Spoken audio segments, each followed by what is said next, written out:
more expensive at both places. So it's going to be like, I think, 25 for the brushes in total to order through Wolf King Custom plus shipping. If you get them at Legion's Con, I mean, if you're already going to Legion's Con, that's great. But if you want to spend all the money to go to Legion's Con and just to buy Curtis's brushes, like, that's cool. So William Houston's asking, are the doors open this early at the con? No, they are not. Not to my knowledge, because it's only 6 a.m. there. Yeah. It's just going to 6 a.m. They're not open yet. We go live this early because, again, we've already had 2 days of previews to talk about, not to mention everything that's coming out today. And by the time we go off tomorrow morning, there's still going to be announcements made tomorrow that we're not even going to discuss this week, but that'll be next weekend. All right, let's give a little test here. Jeremiah, glad we got you back, brother. G.I. Jetman. Hello. Dave's Dimension, let's test you out. Are we getting echo? How about now? No, sir. No echo. There you and go. You are No coming echo. in clear. I love it. I love it. And And it looks like Skelly might be joining us a little bit later.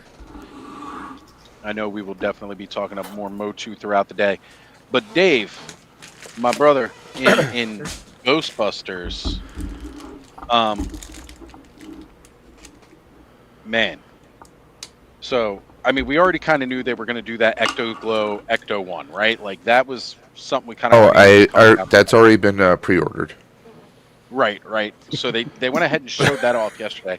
Mind you, that's something new. We've never had Ecto Glow Ecto 1. It was Ecto 1, no. Ecto Glow Ghostbusters in the original line, which came out at the very end of the line, and most of them went right into clearance bins. Very few people got them. And I think they had a Lewis in a small vehicle, like mini vehicle that was planned, but yeah, Lewis was definitely planned, but never ended up getting it. We've got the Nerd Alert in the house saying, "What's up, guys? Love the early streams." Well, good, thank you. I appreciate that, man. Maybe we'll try to start working in a couple more public cafes other than just a bunch of grumpy old men sitting around bitching over coffee offline. Get off, because that's what we do too. But those Ectoglow figures, let me just say this. I can't say my source, but I have it on good authority that people who may not get it through the actual con won't have worries. That eventually it may find its way to the website, which is good news for any Ghostbuster fans. Well, what I kind of figured would happen is that it would come out like the glow-in-the-dark set that came out years ago for Plasma Series. You Yeah. get the 4-pack at the con and the special packaging, but then eventually it was released at retail as individual figures. I'm kind of hoping that we see, again, very, very similar with these, because I'm not going to lie, I really want the Ectoglow Ghostbusters. Yes. But I'm just not in a position to buy them, and that hurts me, because, Dave, you know, when they announced them, what was that, months ago? Yes. I was like, oh my God, I'm going to get a chance to get my Ectoglows, and it's not going to kill my wallet to try and get a set of actual Ectoglows. And then they added to it by telling us we got the Ecto 1. The Ecto 1 Ectoglow that's never been out. I'm like, I've got a freaking Kenner Classics Ecto 1 up here. Down here on the shelf with the other Ghostbusters, I have the Afterlife Ecto 1. I was not planning to buy another Ecto 1. Neither was I. I still have a reissue in the box. Well, no, I have one of the reissue ones they did still in the box. Yeah. I was actually planning on buying some, glow-in-the-dark paints and doing a mod on that. And then, lo and behold, they're like, oh, we're doing this. But, I mean, I'm all for it. I mean, this is something, do we ever think we'd get Ectoglows ever again? So, look, I really would love if they I just wish they would keep going with it. Give me my damn firehouse. Right. I could use a firehouse that's not going to cost me a small fortune to get complete. You get them a dime a dozen incomplete, but then it's always missing the sign, missing the doors, probably missing the railings, definitely missing the pole. But thanks to technology, you can all 3D print those parts. Maybe those replacement parts. So if you get like a bare shell firehouse, you can just 3D print everything else. You know what, Dave? I might have to hit you up about that. I might just have to go buy one of those bare bones firehouses and say, I need these parts 3D printed. But then they also snuck in a little something extra that I wasn't expecting. And it makes sense because they want to reuse those molds as much as they can. We're going to be getting an Ectoglow Stay Puffed and an Ectoglow Slimer. I have to buy 2 sets. I have to buy 2 sets. One for me, one for the missus because she loves Stay Puff. So, like, when it was announced and I was showing this because they were showing the silhouettes and they had mentioned it at Ghostbusters Day because Hasbro was there. At least before it really started to downpour that day. But I was showing some of my some teammates with the Buffalo Ghostbusters, and my wife, of course, is a part of the team. And she's like, "Oh, I want one too." And I think it's gonna be I thought they said a 2-figure set. I could be wrong. But I'm like, oh, great. I'm going to have to get 2 sets. One for me, one for the wife.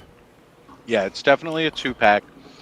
And they mentioned, I think it said on the placard, that it's going to be available later this year at another con. Yes. So I'm thinking probably New York Comic-Con. That's what I'm thinking. Yeah, I think that's going to go to New York Comic-Con. But, man, just given a whole collection of Ectoglows. Yeah. I am appeased at that. There's even more ghosts that they could perfectly do up with that. Oh, so absolutely. Many. Absolutely. I'm psyched. I know a lot of some people are hoping for it. I wouldn't mind seeing a suited up Janine in Ectoglow. Right? Honestly, I wouldn't mind seeing a suited up Janine with just a proton pack, too. Yeah. They have the mold for it in the classic figures. They just never gave her a proton pack. She was suited up, but it was always whatever, the other gimmick was. I think hers with the suit was the traps. Yeah. I think so. Well, suit her up, throw the pink on there from the cartoon, and make it adaptable for the backpack, right? Because we already know the new proton packs on the Kenner Classics aren't the same as the originals. Or you do Janine in the brown Venkman suits that she wore a couple times, like in the Sandman episode. You just pop up, you get an extra one of those, you pop off Venkman's head and pop her head on there. There you go. So, and speaking of, that brings us to Mondo. Oh, those bastards. Oh, those sons of bitches. They showed off Ray, and I'm glad that they gave him that little shape-shifting dog ghost creature as his pet companion ghost. And then coming on with, again, another iconic classic Ghostbusters ghost to release with him for the 2-pack. They are really building out that small line so well. And then they showed off Janine. But instead of Janine coming with a enemy ghost to go after or putting her in the suit, they made classic. They're putting her to Janine work. She's gonna look like she does as the secretary. Yep. And she comes with the desk. And the desk looks like it has some pop-out pet ghost components to it. Yeah, like which is fine. That's cool. Like Slimer kissing her kind of thing. Yep. Some alternate heads. I'm all for it, but my worry is this going to be a time limited release only? Because we've seen it where you get Batman Beyond, you get these few extras. The desk, is this going to be only a time limited thing? So that's one worry a few people have. Well, I mean, with most of Mondo's stuff, it's a time limited pre-order, and then they might do a basic edition later. But I'm thinking the desk is going to be like her version of a ghost companion, because that's a hefty accessory, and because of that, it comes with the chair, so she can sit at the desk, and instead of just having articulated legs, they actually have a whole lower torso with her legs crossed, sitting at the desk. Or maybe that's something they're working into the articulation. It was a little hard to tell on that one. The way it looked to me is that they were doing a whole lower torso or a whole lower half of the body, but with crossed legs instead of,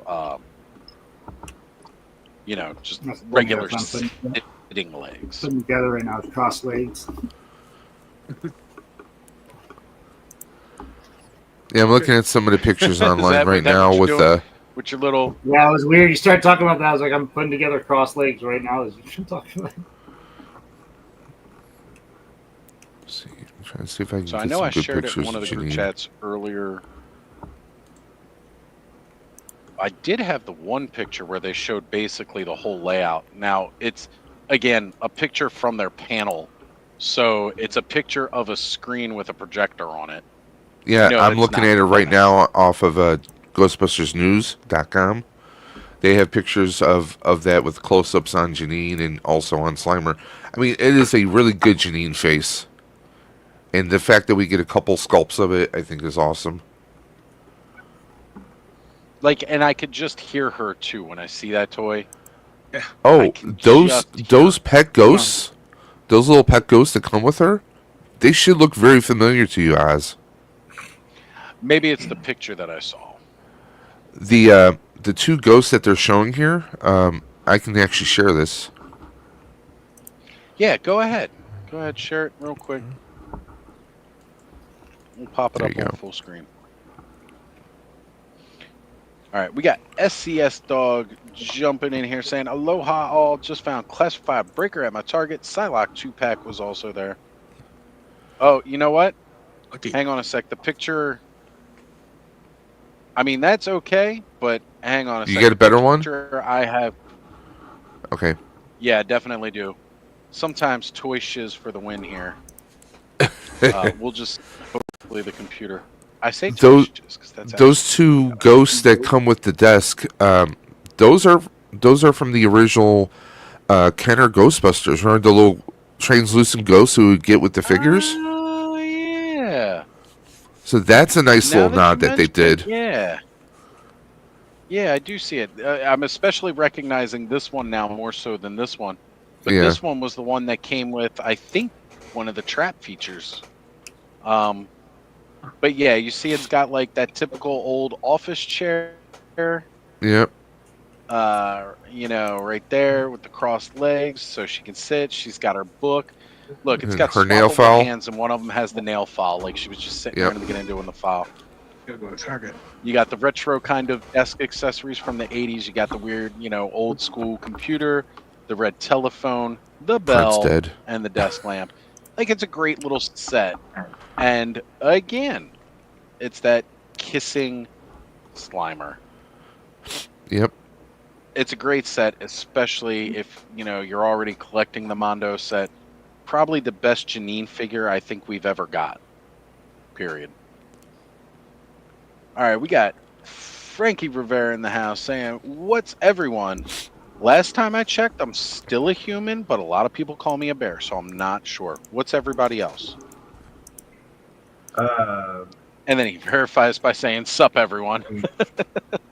Yeah, I'm that asshole, Frankie, but you guys know that already. That's why you're here. That's right.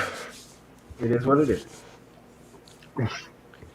We don't hold it against. But what do you think they're going to price this at, Oz?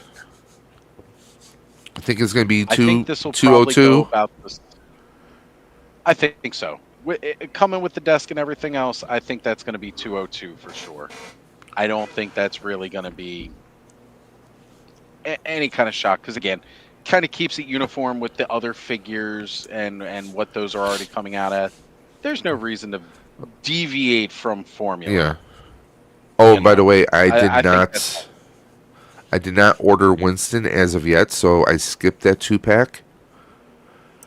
Mostly because Sandman, he's just basically a big figure, like a big base. He's more of a statue than really a figure.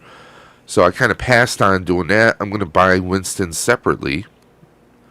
But also, it's also a fact of, like, Okay, we haven't had them even ship out yet.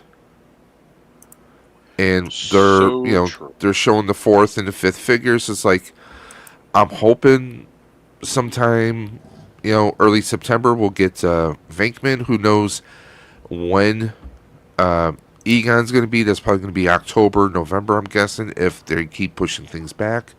So we'll see.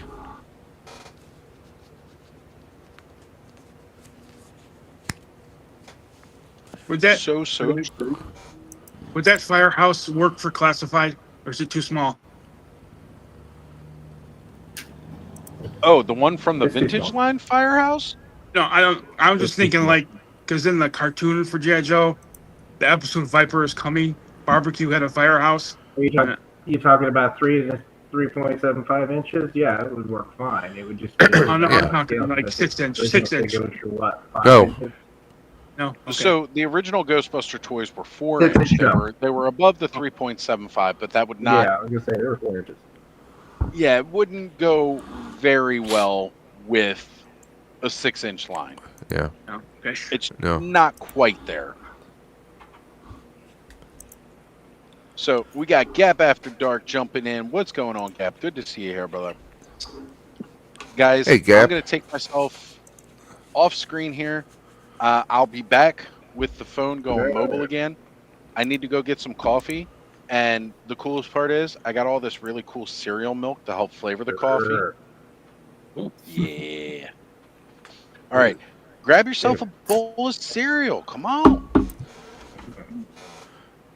I just had pizza. Ed, you're awfully quiet over there. What's that? I said you're awfully I'm quiet calling over out. there. I was half listening to the Ghostbusters talk. That's on a Go sideboard. to sleep on it. I mean, you should like And I Ghostbusters. really cannot wait. I like the movies, but the toys were way past my time. So. Yeah. Well, they're I really kind of can't wait for the HasLab, though.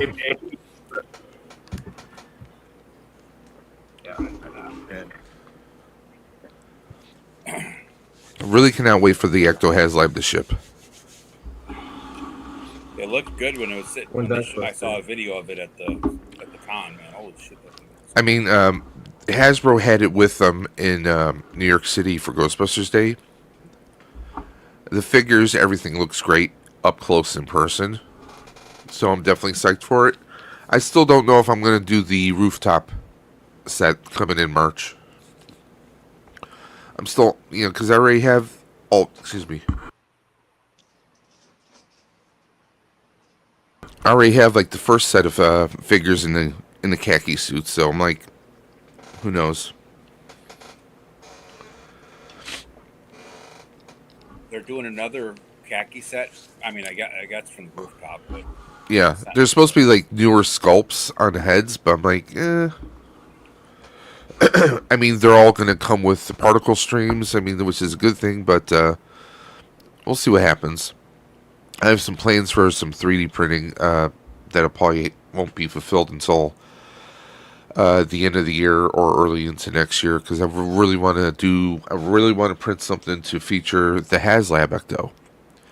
And the only thing that makes sense is either trying to print the Firehouse, which there are some really extensive files to do the, Hook and Ladder 8 Firehouse for Ghostbusters. There's a lot of Patreons out there that have where you can get the files if you do subscribe to the membership. So either that or I'll just 3D print the facade. I was thinking of just I could either do the Firehouse so the car can be inside there, or just the facade, the front of it, because I have a foam made diorama that a buddy of mine did, but it doesn't scale perfect with that. So I'm like, I'm planning on. I've actually let go of a bunch of the Hot Toys I had, so I have space where I could actually do a good size, front of the Firehouse or something to see where because I almost think like having the car coming out of the Firehouse would look good, especially if I have the lights. If you made it so like the car didn't go all the way in, right? It was Yeah. just, Like halfway maybe in, pulling out from the garage area. half or even a third. Yeah, Yeah. that's what I'm thinking. So we'll see. Yeah, that would definitely be a nice look. Because you don't want to put the car all the way in. That'd be No. Because all you're going to see is the front end. But also, since I've played around with printing light boxes, I could also probably maybe print a small sign and have like a little LED light going inside, so that the sign lights up too. So I have ideas in my head. We'll see how workable they are. And I don't know if you've seen it, but with the tuna box, a lot of Ghostbuster groups and fans have been buying these cases from Harbor Freight for like cons. Yeah. Yeah, I had to do it. Yeah, I saw you post that the other day on your Instagram. Well, my group, we're actually going to be a part of the Hamilton Comic Con, so we're going up north. Oh, I figured, nice. hey, I'll just bring my tuna box in the trap. It'd be a nice little display. Plus, Ernie Hudson's going to be there, so I'll finally get to meet the man himself. Nice.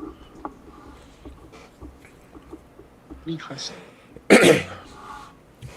back. Where did Ed go? Ed's here. Wait, I'm here. Where did we lose? Just We didn't me? lose anybody. Okay. Curtis is the only one that left. Everyone's just shuffled. Yeah, that's what it is. Everybody looks in the wrong spot now. All But right, yeah. Nolan's saying that HasLab was a pretty good one. Which one are we talking about? The Ecto one. Oh, yeah. I'd say that's probably like the most solid HasLab all around. Price point, offerings, what you got out of it. I'd say it was a really good offering all around, more so than some of the others. I mean, the Rattler's pretty damn good, and you know, Here's the problem with the Rattler, though, is it's a huge vehicle, right? And it holds 2 figures. right? It's like 2.5 feet long by 3 feet wide. Yeah. So it's Yeah. got some real estate to it, and patches. And Okay, one of the patches. considerations why I didn't get a snowcat, because we're gonna have to get Right. some high tensile thread to hang that bitch. I mean, that's the nice thing about when you got something like the Ghostbusters, though, because you can do the 4 main characters and the vehicle and throw in an extra, Slimer or, Well, just the fact that they were giving us a whole set of Ghostbusters with it, right. That's what I'm saying. Like, you can do the whole thing all at once and be done, right? right? Like you could buy that HasLab, and that could be your Ghostbusters display. You wouldn't necessarily 100%. need anything else. Yeah, you really didn't. You didn't need any other add-ons, bells or whistles.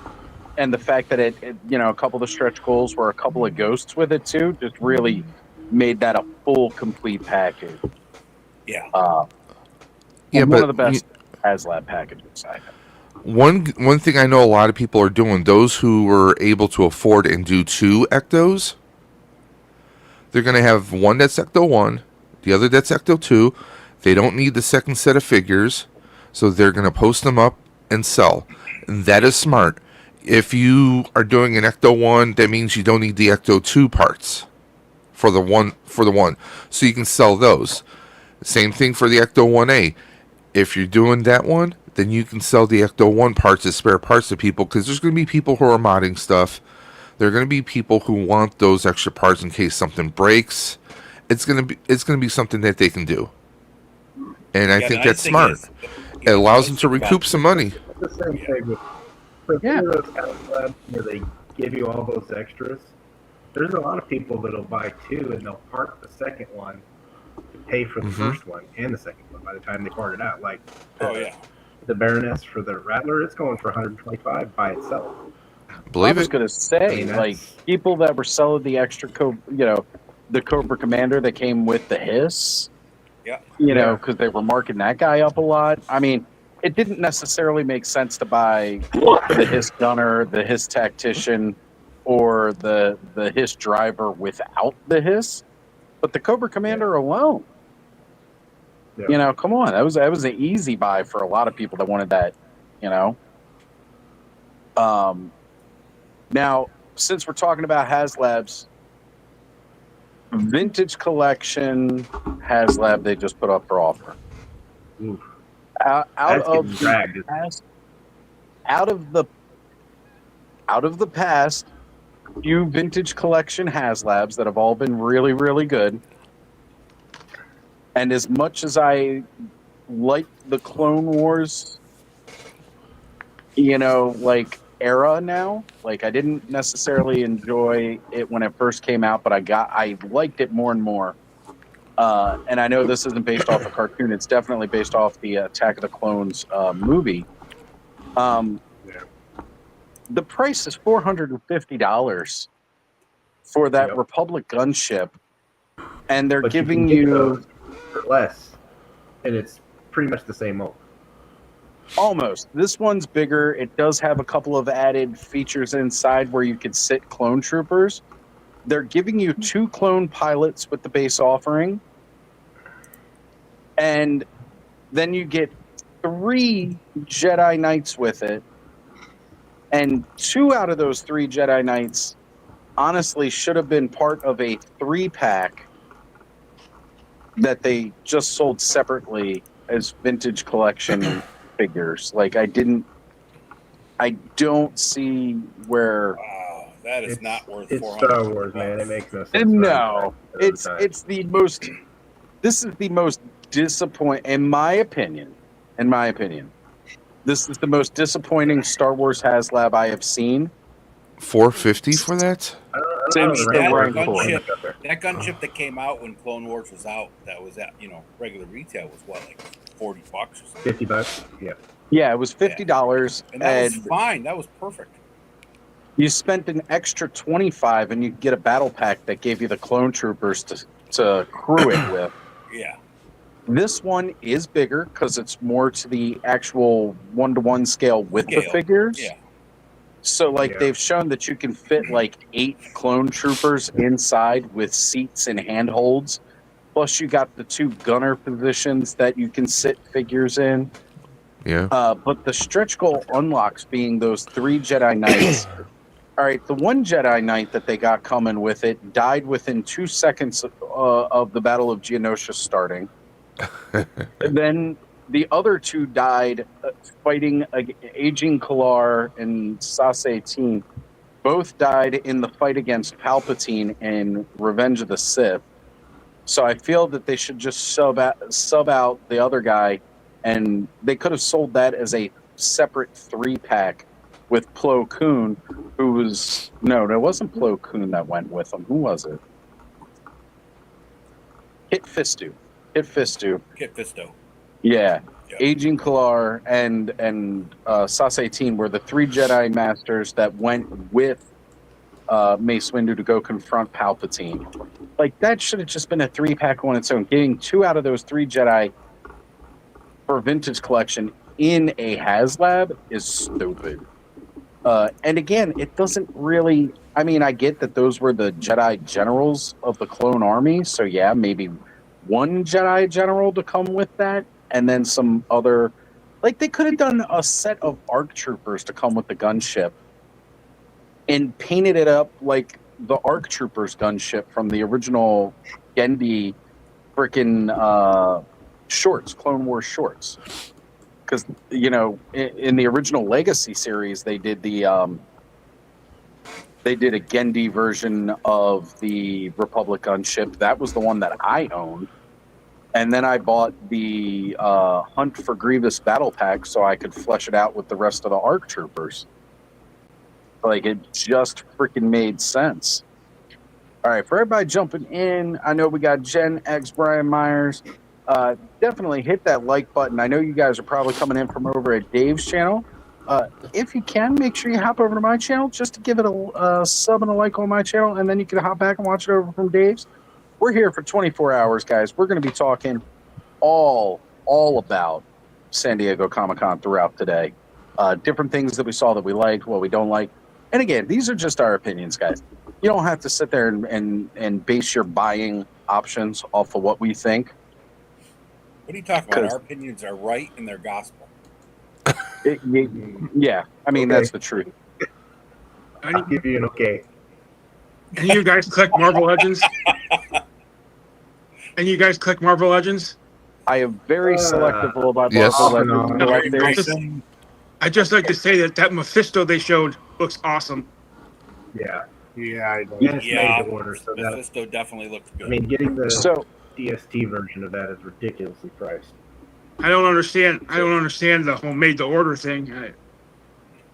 because Mephisto is a character that they have just come out and outright said that it is not something that they could sell at retail. Yeah. I get there are certain religious implications with Marvel selling their version of the devil, which is what Mephisto is. Yeah. And yeah, I definitely get that that is something that you can't necessarily bring to mass retail, so they're doing made to order. Yeah. And I gotta say that this Mephisto, although similar in look to the one that was to become with the Engine of Vengeance HasLab that we never got, the soft goods that are coming with it, as opposed to just plastic, is really nice for Marvel Legends. Thank you. Because they don't do soft goods near, like even Toddy Mac has gotten on the bandwagon of doing actual decent soft goods at this point.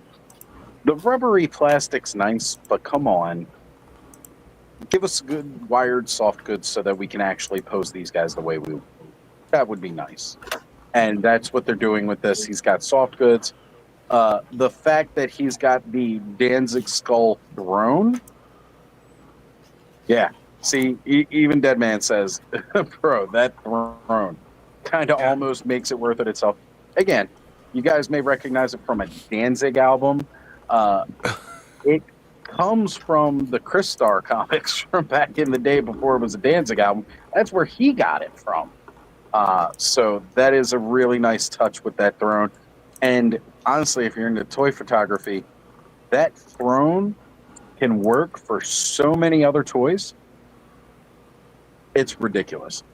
Oh, and when you're used to drinking your coffee a certain way, black, man, is it different when you add in all this cream and sugar from adding in some cereal milk.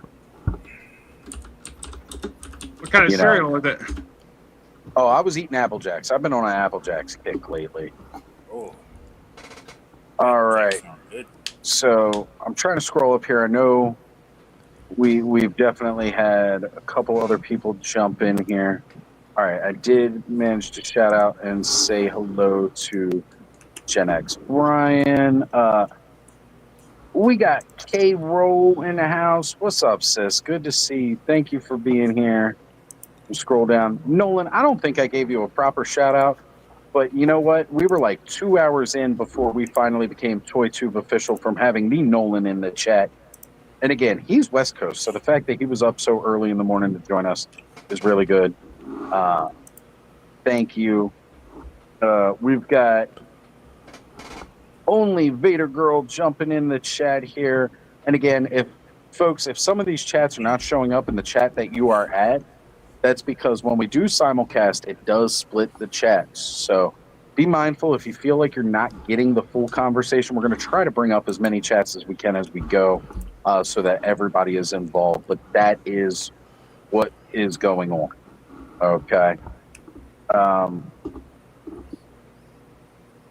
Lone Dragon, I do not. I know Mikey, Eternian Royalty, is going to be doing some boots on the ground work for us a little bit later today when he can. As a matter of fact, if there's any requests of any panels you guys, or not necessarily panels, but any booths that you want to see that maybe you didn't see enough good pictures of or enough coverage of, I know last year Mikey was nice enough that we sent him on like a mass running around and checking out everything for us. We had him running all over the place. He was going back and forth. He did the Mattel. He went to Mayfex for us. Then he ran back to Mondo for us. Like, he was running around everywhere. So again, guys, we'll definitely have Mikey jumping in to help us out and cover some more up close footage of what we're going to be looking at. And a big shout out to him. I was going to wait until a little bit later tonight to talk about Four Horsemen, but I can't keep Four Horsemen out my damn mouth because I love those guys. that new Paladin figure that's coming out with the role-playing game. Yeah, a lot of it's reused parts, reused faceplates, and all like that. But the new paint jobs on it's great. They did a wonderful job on the Joe G facial hair tribute figure that it is. If you guys are wondering what I'm talking about, be here later tonight when Joe G jumps on, and then we'll do some side-by-side comparisons with the facial hair of that figure. It's a really, really cool Knight figure, and thank you again, Mikey, for helping me out get that, because I didn't want to have to wait until the Kickstarter and then wait additional time after the Kickstarter to get that figure. But again, we'll be talking more about that beautiful, absolutely beautiful role-playing game and figure later tonight. Oh, and Dave, thank you here. Says smash that like button and share to all your socials. Show Oz and the Clubhouse some love. We really appreciate it, guys. If you like seeing what we're doing here, if you're new to the program, you haven't seen the Clubhouse before, typically we go live 10 p.m. Eastern Standard Time on a Saturday night, and then we will go until early Sunday morning. But today, it's a special event. Last year, we did our first San Diego Comic-Con 24-hour live stream. Learned a lot from doing it, so we're doing it slightly different this year. But we decided last year we had so much fun doing 24-hour coverage on the Saturday of San Diego Comic-Con that we were going to do it again this year. And I don't know why we're crazy enough to do these kind of things, but it's fun. We like nerding out. We like talking about these toys and other nerdy things, too. We don't have to stick to toys. Did anybody hear any movie or TV show news coming out of San Diego Comic-Con? I know Marvel does a lot of their release at the D23. I thought Marvel wasn't going to be there in Hall H. They're not going to be there in Hall H? I thought they said they weren't. I don't know. Maybe they changed their mind because I don't know. Hey, you know what? That's honestly, because they do the D23. That's like their thing now with Disney. They don't necessarily have to be there. In Star Wars, they have celebrations. So again, they don't necessarily have to be there. But there's a lot of other nerddom and fandoms that could have been there. I don't know. So again, another person coming in from Dave's chat. We got Ultra Carter Zilla. Thank you for joining the show with us this morning. Dave is doing a simulcast with us. We're doing 24-hour San Diego Comic-Con live stream. Says, holy shit, I didn't know there was a live already. And Dave, I bet you saw the message regarding the Matt Cardona figure and the Ghostbusters, yeah, being made by Jazzwares. That's right. Guys, if you're not aware, Jazzwares does Ring of Honor figures. And Matt Cardona, a very infamous wrestler for doing all kinds of cool, nerdy stuff and homages and different entrances. A while ago, he did Ghostbusters inspired wrestling gear where his vest looked like it was a torn up piece of the jumpsuit with some slime on it. And that attire is going to be in a special 2-pack that is coming out from Jazzware. Definitely check that out. It's looking good. I'm excited. Yeah. Oh, anyone? I was doing dinner earlier. I want to say hey to him too. I was just going to say, anyone who's watching on my channel, please hop over to Oz. Gap, thank you for going and subscribing to him. Guys, anyone who's watching on my channel, you don't want to miss out on this content. You guys are all collectors, and Oz and his crew here at the Clubhouse, they always got everything and anything you want. I mean, from Curtis coming up with the brushes that are perfect for doing all your mods and customizations to just about everyone who's on there. You guys will see stuff that will basically turn your skin white. Will make you see white. So no, there's tons of stuff from Mythic Legions to everything. So Gap and even Ultra Carzilla, he's a big he likes to do customizations. He's getting into photography. Ooh. Ultra Carzilla, this is definitely the channel you want to follow. So go ahead. Clubhouse is a unique show where we pull in from everything across the collecting community. We've even had talks about, of course, we'll get into video games sometimes, not as frequently. It's mostly action figures, but We even get sports ball talk going on here sometimes. And you know, I mean, Kenny's not here right now to lead that conversation, so we'll be all right. We'll get sports ball talk about later. We can talk about the Miami Dolphins if you want. We've had the No. creator Nope. of No? Toy Okay. Collector Hey. Magazine. Hey Ed, how do you feel about the red helmets coming back for the Bills?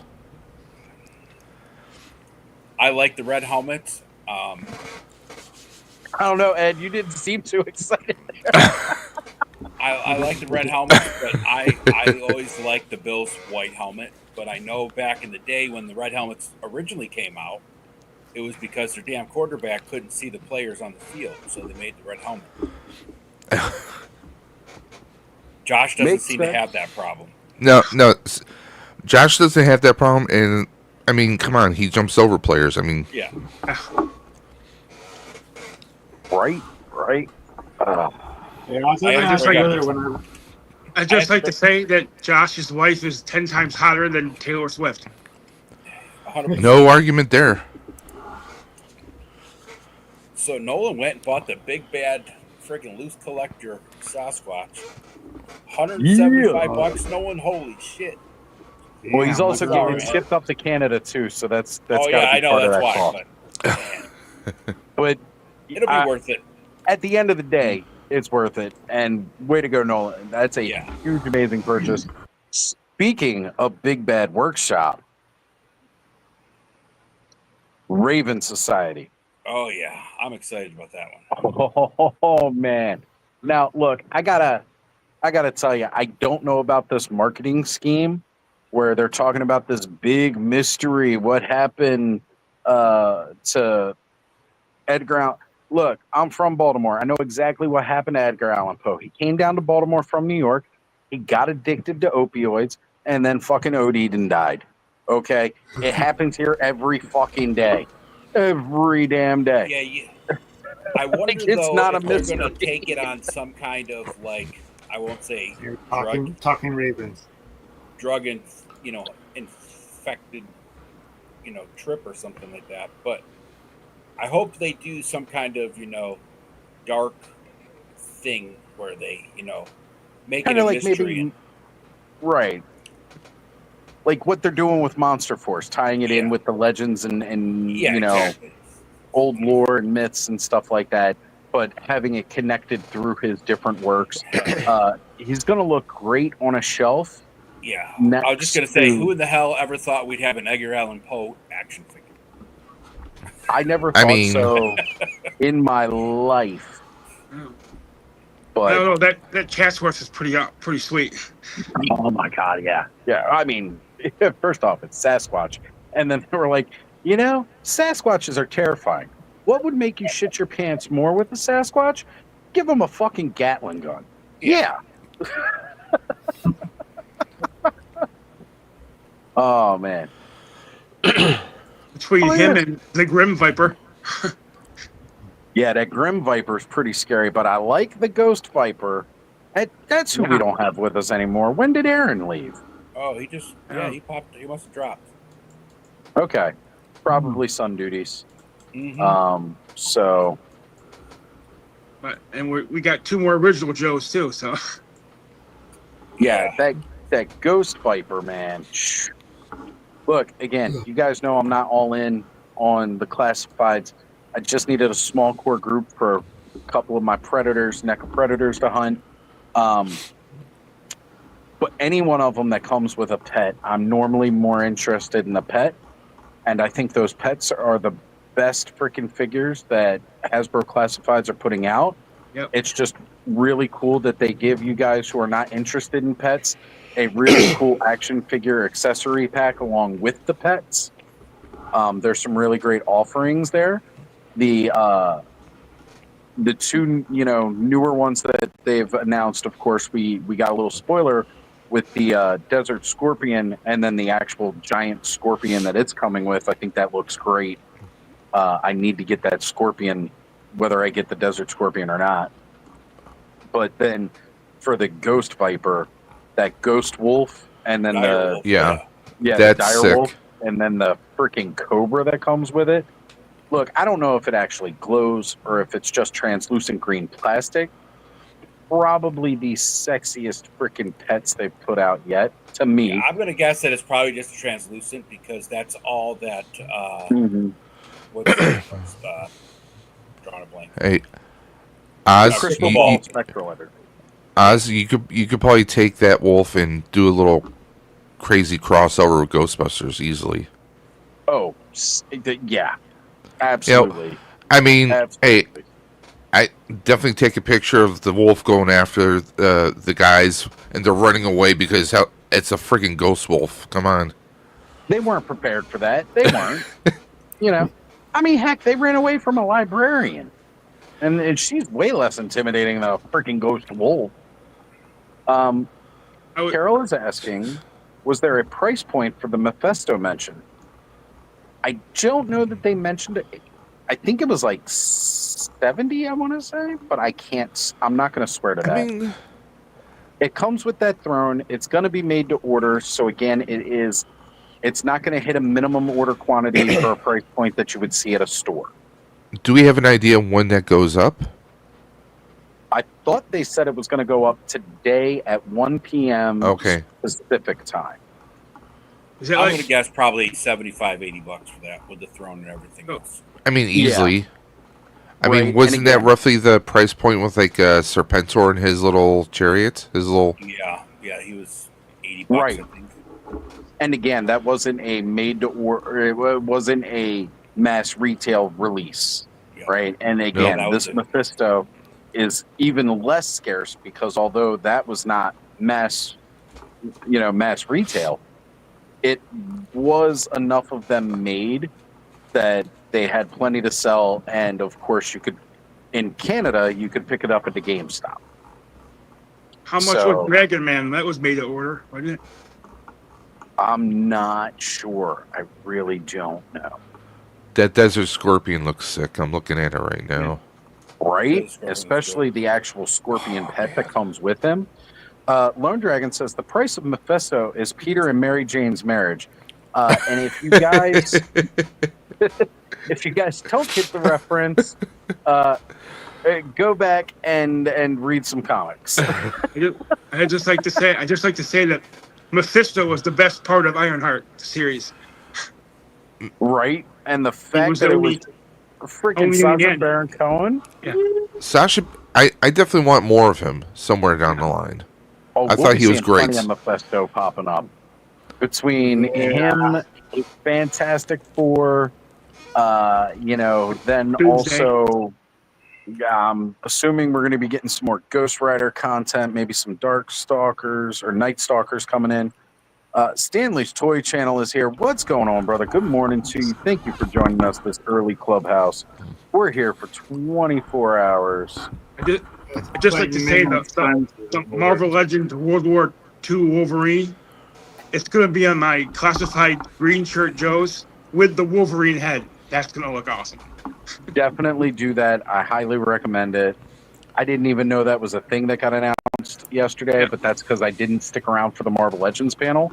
So I don't know everything. I'm hoping people will update me or ask me about things so that we can bring it up. Yeah, I'm pulling this stuff on the website of Toy Habits, of course. So they got some great, awesome screenshots here. If I tried to share screen from Toy Habits, the stream would shut down. Oh, yeah.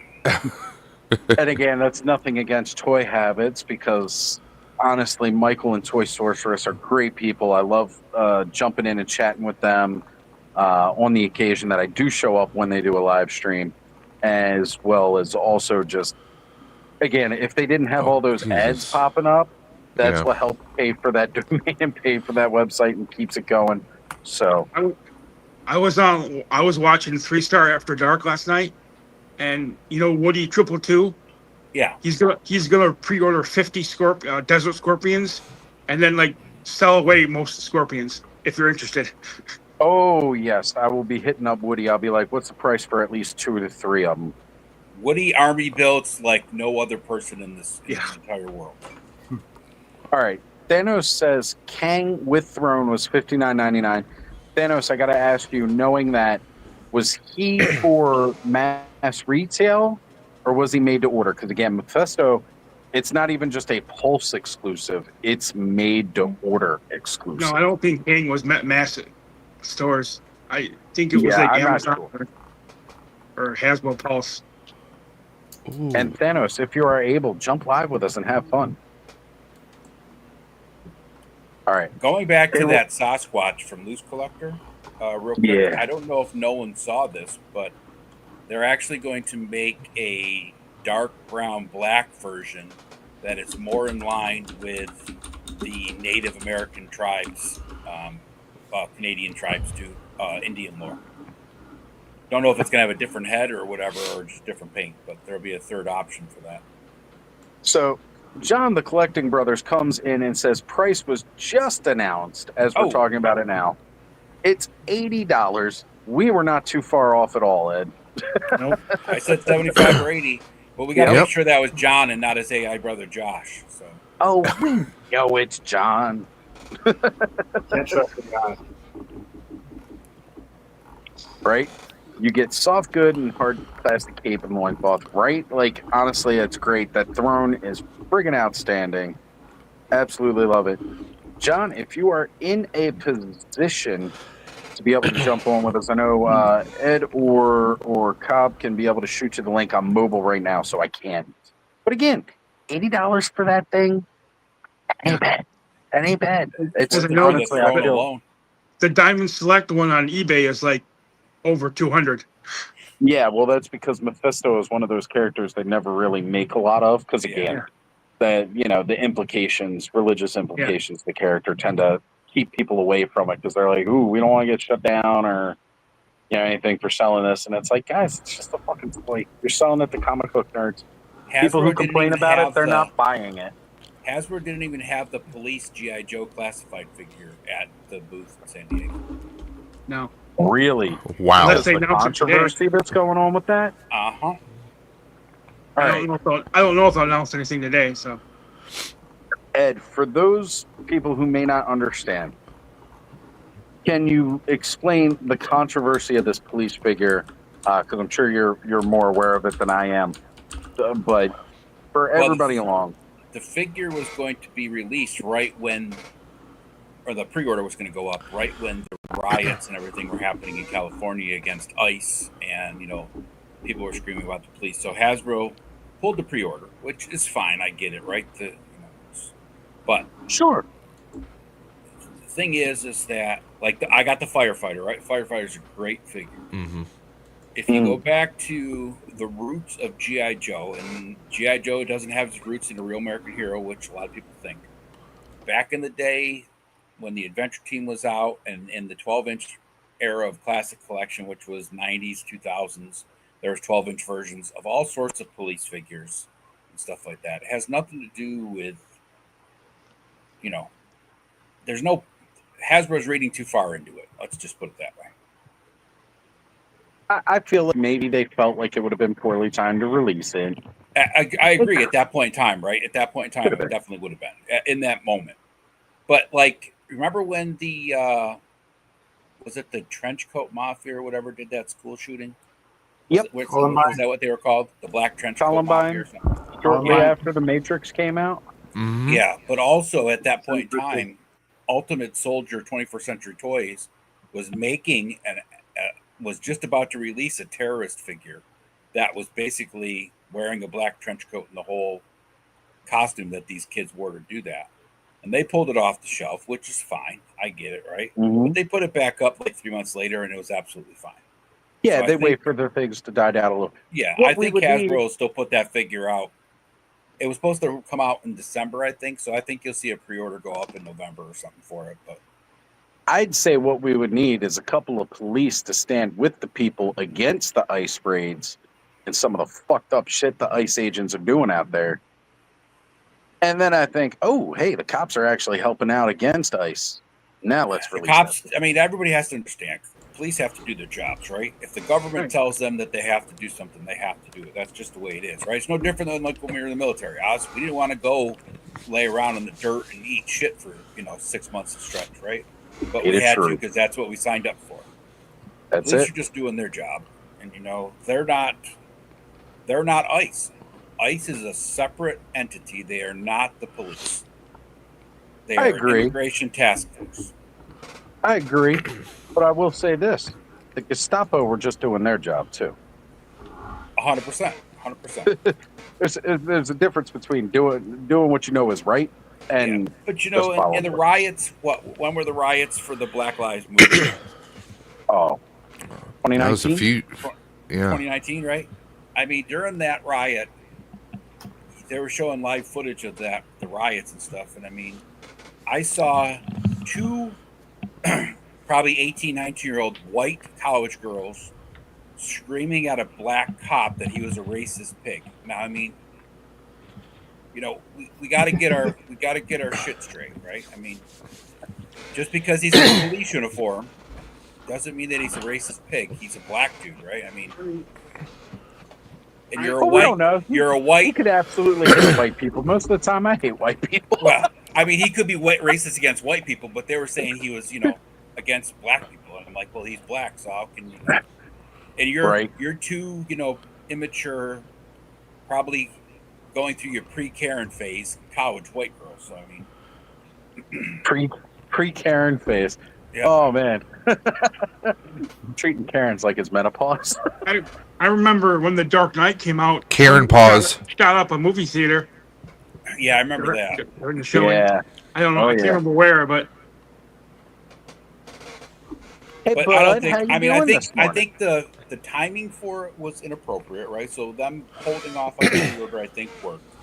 Hey, look, everybody really wants that figure, and like I said, there's a lot of history between G.I. Joe, and then you got the whole military war thing that went on, right? And then in the 70s when they went to the adventure team to break away from the war, military aspect of G.I. Joe. Came back in the 80s during the Cold War with the war thing. And now we're kind of at this point in history where there's really war every other day in some country or other. There's police issues in some place everywhere, right? You can't base your whole entire marketing and product development on something. You're going to piss somebody off at some point in time. Ain't that the truth? Ain't that the truth? You're definitely you're going to piss people off at some point. You're never going to be 100%. Like movies and TV shows, right? I talked about it before how there's nothing new coming out of Hollywood. Well, of course, there's nothing new coming out of Hollywood because Hollywood's done everything and they don't know where else to go. Yeah, they do remakes. Nope. Shakespeare said it best, and there's only like 20. Actually, it was less than that. I think the last time I looked up, it's only like 7 stories that you could tell. Yep. Everything after those 7 stories is just a remake or a re-envisioning of the same stories. And that's true. By the time we got Star Wars out, visual effects-wise, groundbreaking. Story-wise, you'd heard it 1,000 times. Farm boy comes up to be the hero, saves the princess, and, helps free people from tyranny. It's happened a billion times. Speaking of Star Wars, right?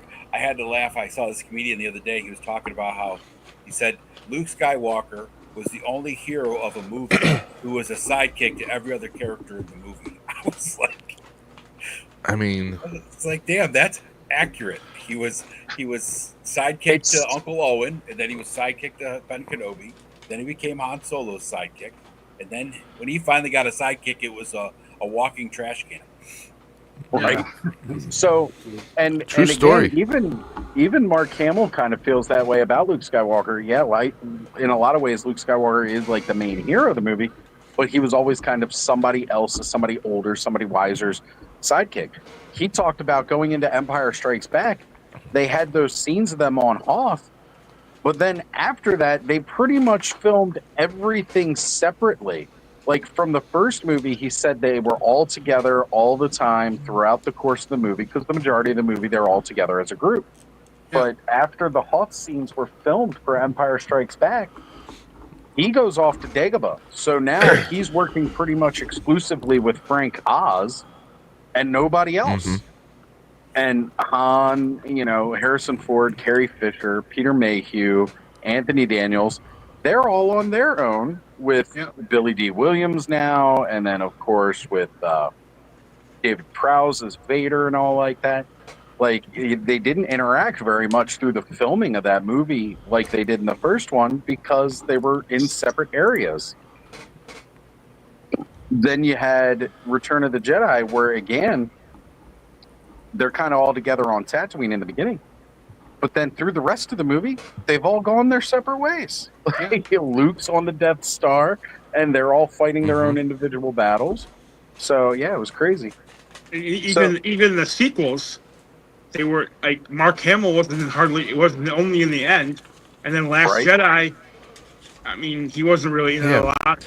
I mean, yeah, he even said that one of the big regrets was that the three of them didn't have a joint scene together. Right. You know, you get Leia and Han had a scene at least, but then Luke doesn't show up until the absolute end of that terrible movie.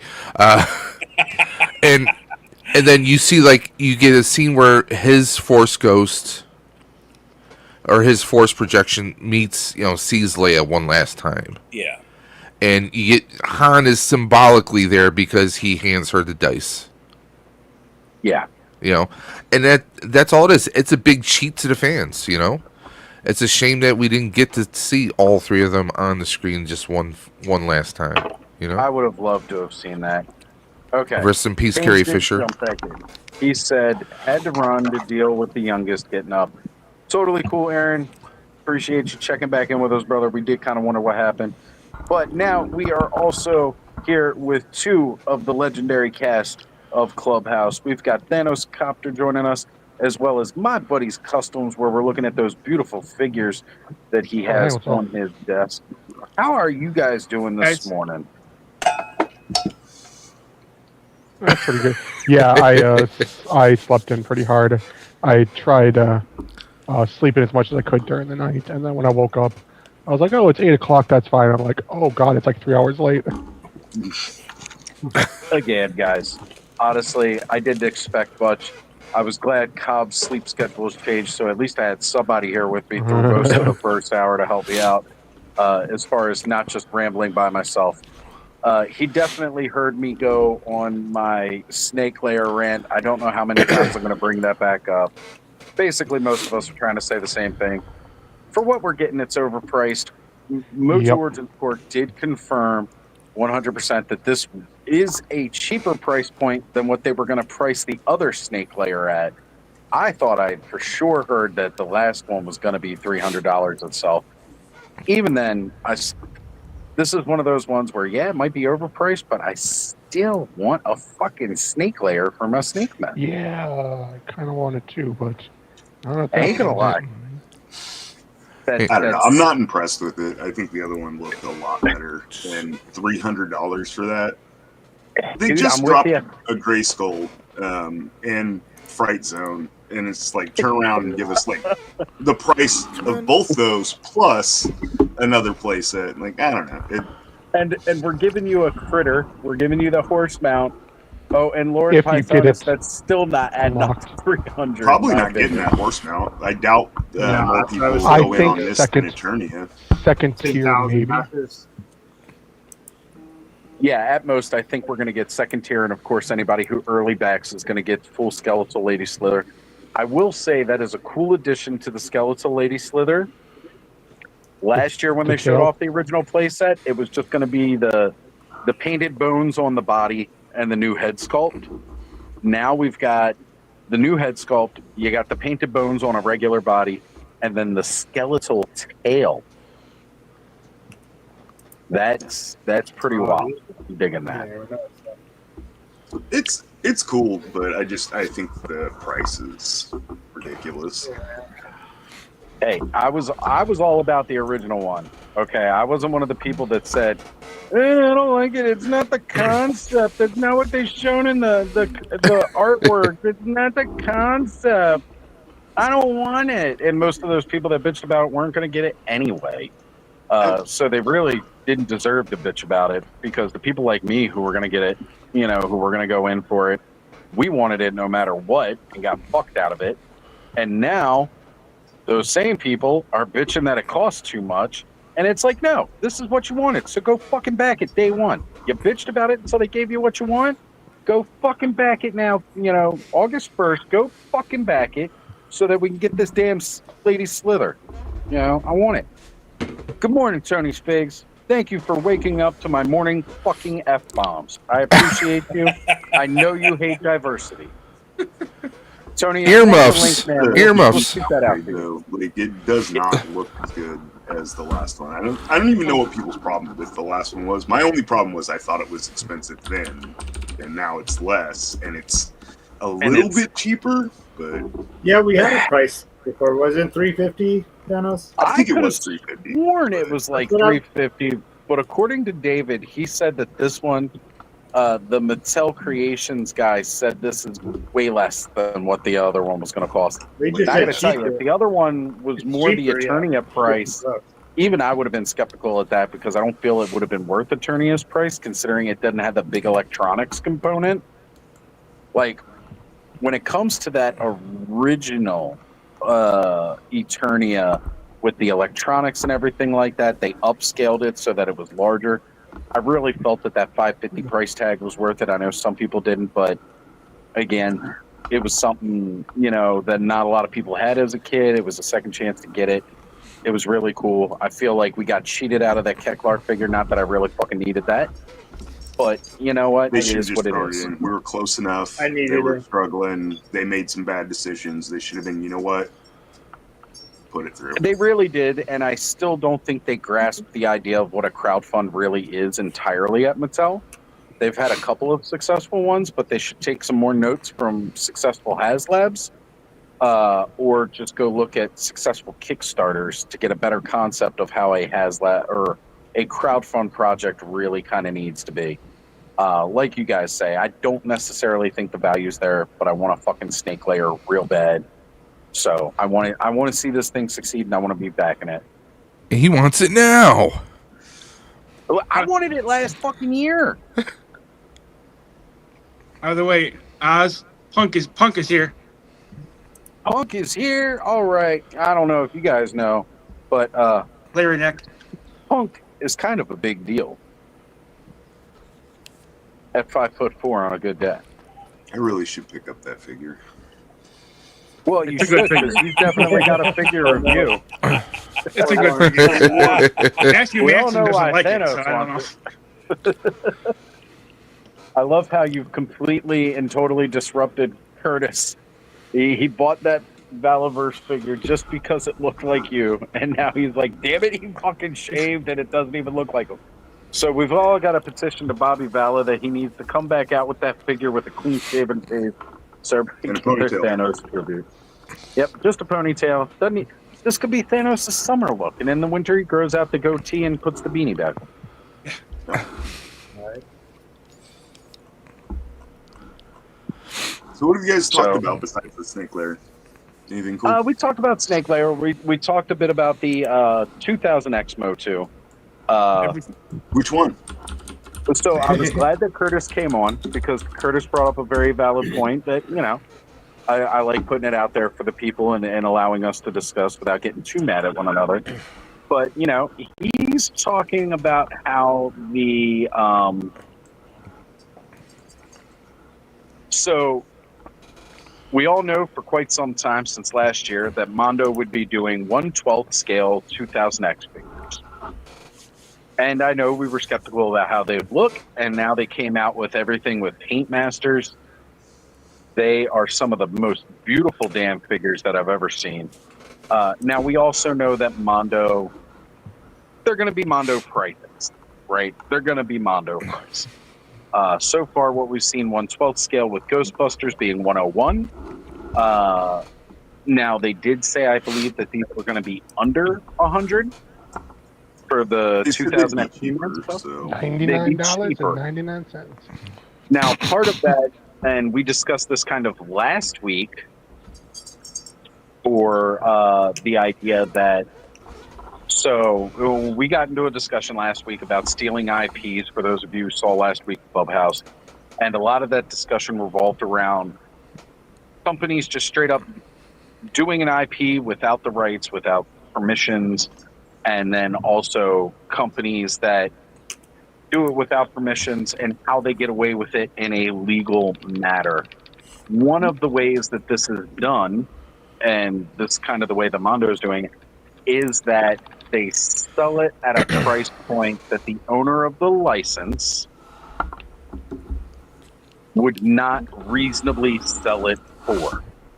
And one of those instances that I brought up for that was years ago, Stan Solo, really big in the customized Kenner style, old school Kenner style Star Wars figures, came out with a Bantha toy. This was something that was never released in the original Kenner line.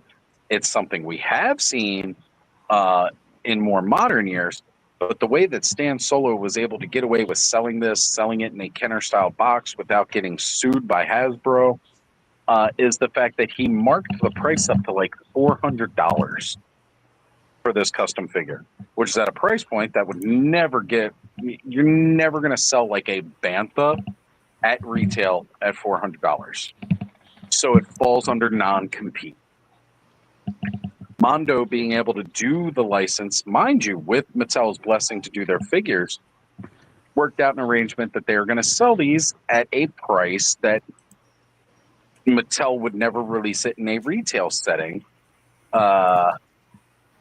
And that's why we're going to get those. Now, Curtis's thoughts on this were the fact that he loves the fact that 2000X Masters of the Universe is getting some love. A lot of love right now between the Mondo line, as well as Mattel announced that they are going to do their cartoon collection versions of these figures. And he said why they would decide to advertise that they are doing the same figures that Mondo is doing, but they look like fucking Burger King toys. He can't fathom like why they would display these two at the same venue and announce both like on the same weekend. But again, the reality of it is you've got the Mondo, which is going to be that more collector stylized. Honestly, the 2000X figures haven't looked so good since the Four Horsemen were doing them back in the day. They look amazing. They're stunning detail. The versions that Mattel is selling caters more towards the cartoon market. They definitely look more towards the cartoon stylized versions of them. Because if you go back and you watch the cartoon, look, that Clawful did not have all that fucking which detail I actually did last night. I went back and turned on episode 1, and I think I got to like episode 8 as I was sitting here painting. I'm just like, I love this show. Yeah, 2000X was a great freaking show. Yeah. What they should have done, personally, I think they should have shown off the Mondo stuff. You know, like, say, here's your, 2000X stuff, get people really hyped up. But then, some people are going to complain about the price. So at San Diego Comic-Con, they should have showed off more cartoon collection stuff. So show more She-Ra stuff, since it is still She-Ra's anniversary.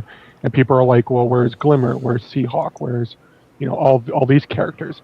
Then when they show off their later fall release, then be like, since you guys like 2000X so much, here's an easier price point in case you can't afford those.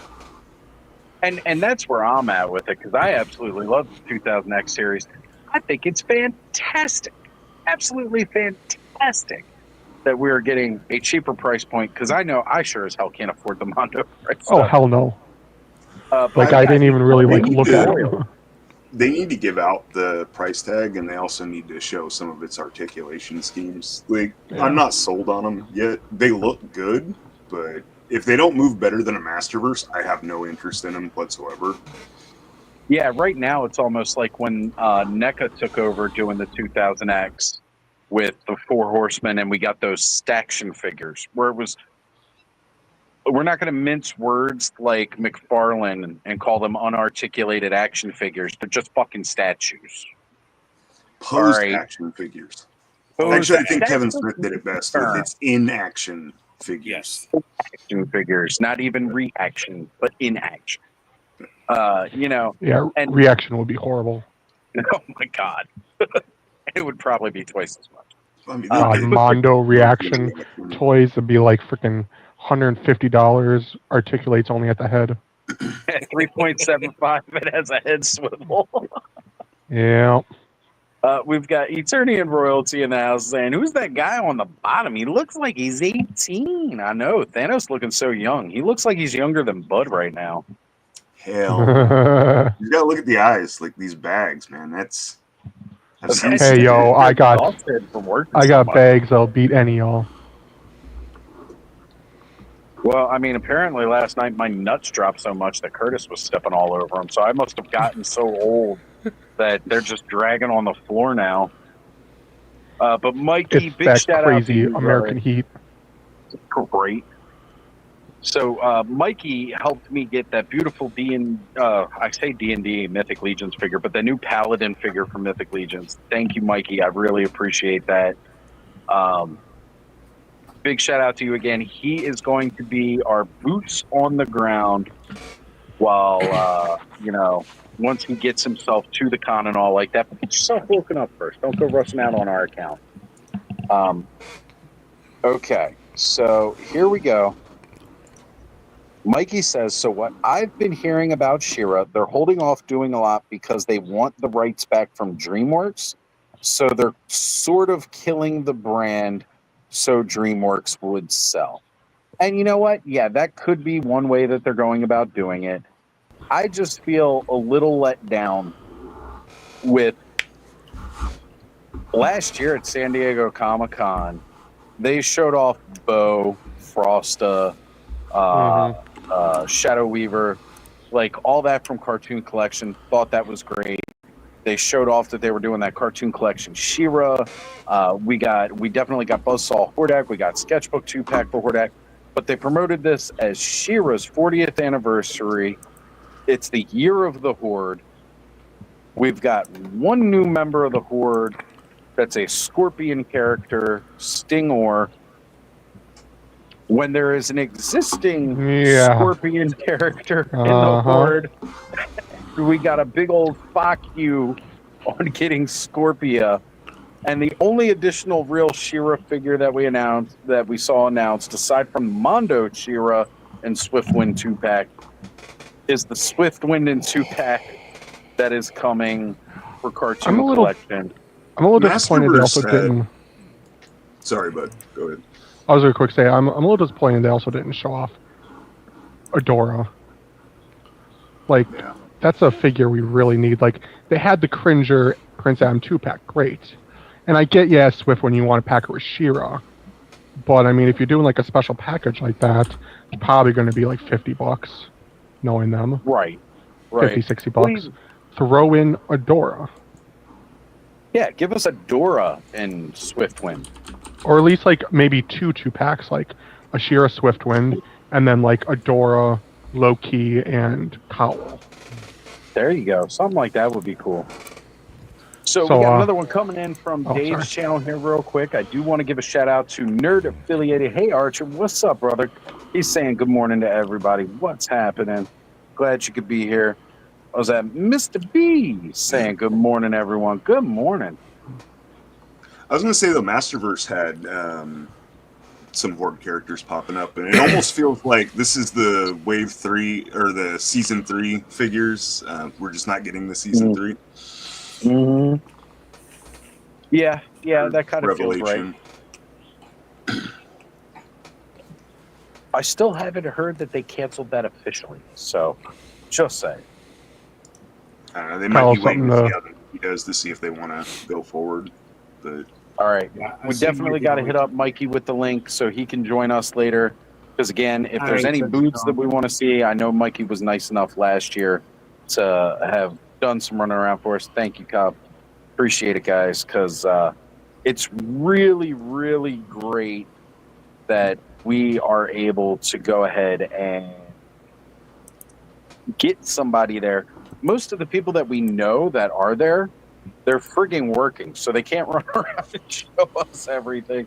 You know, we got Adam highly articulated over there right now. Our boy Mega J, he's over there, and again, Toy Habits is over there. Last year, I definitely tried to get Mega J and Toy Habits to kind of help us out. Mega J did jump in later in the evening to talk a little bit, but he was tired from working all day. those guys are out there working boots for their various projects. So best to let them do their thing. They're trying to sell some toys. And you know what? That's awesome. Appreciate that. So, guys, again, if you're on my stream and you haven't yet, go over to Dave's channel, hit subscribe as he's simulcast. If you're not already subscribed to Dave's Dimension, make sure you hit the like button. And again, a request, if you're on Dave's channel, come back and do the same. Share the love, spread the wealth. We all grow together. Rising tides raise all ships. Can I have a quick sec to show off a figure? No. Yes. Okay. You. I guess I'll go. Bye, bud. Why? Come on, bud. You know you're welcome to show off those beautiful customs here. Or Oh. this isn't even custom yet, is it? Oh, no. No, Bud put in some work last night. Oh, yeah. All right. When I get this Ninja figure, I need to send it to Bud. That is fucking gorgeous. I mean, mind you, the figure already looked good as hell. So, Bud. when I was looking at him, I saw the way the arms are sculpted. I'm like, oh, it looks like dragon skin, but it's like burning off, and I'm like, burning. And then I was thinking of the new Superman Absolute, where his like arms and boots are like kind of burning. I was like, ooh, that's kind of cool. So I saw all those scales on the skin. I was like, ooh, I'm gonna dry brush some like red and orange in them. And then I did the same with the wings on the edge, and then I did my color shift, of course. Did some color shift on the neck. Oh my god. That's amazing. That's just dry brushed in. And then I painted the neck, glued this part on because this little spike collar just flies all over the place. Same with the wings. I had kind of glued them to, or put some glue on the pegs so that they actually stayed up. In. Yeah. So Man, that's him, which I got from Cobb. That figure's Then the badass other- to begin with. Just, Yeah, wow. right. I'm still working on this one a little bit, but I just added some details Right. on the armor. Right. I mean, that's one thing I will say about the Origins toys. It's not that they have a lack of sculpting detail. They are beautiful and amazing figures in their sculpting detail. They just don't give it the paint apps to bring it Right. out. And And that's but, why yeah, one of the I'm reasons I still love working on Origins those so guys. much. The blanker My a bad on character is, the more happy that I am. My bad on the skateboards again, but I forgot to throw those in. I forgot we even talked Yeah. about that night. When I was opening, I was like, I knew the figures there in it, and I was happy. But then I was like, ooh, the skateboards! Finally, I can do that one thing. And then I opened it up, and I was like, oh. But No, yeah, I would never remember if you didn't say that. I totally forgot about that conversation. that's I'll ship those out too. it's cool. If you guys remember when I opened my cat slayer, the turret was broken. Yeah. And I sent them a message, and they like discounted some of the price. Wasn't even expecting it, but this came in yesterday. They sent me a replacement turret. Super 7. That's Good job, awesome. Super 7. Nice. Hey, Brian Flynn did something right. I mean, I still have the broken clip on the back, so I can't quite shut the thing, but I don't know how they would easily fix that either. So I did want to bring this up and talk about it. I know we'll probably talk more again. Punk did say he was going to try to join us at some point today. And of course, we'll talk a lot of G.I. Joe stuff then, but let's talk about some more G.I. Joe stuff now for our Joe fans that are watching. Can I just quick pop in 1 sec? Sorry, I totally forgot. Oh. How'd you forget, bud? Whoops, sorry. You're good. You're good. Damn it, bud. Now I'm going to, if I ever get my Necroconda anytime soon, now I'm going to have to send that off to you too for painting. What's cool is one of the things I wanted to do with him. Let me pop his head off here. You can see even more of the. So my idea was there's I forget the name of it.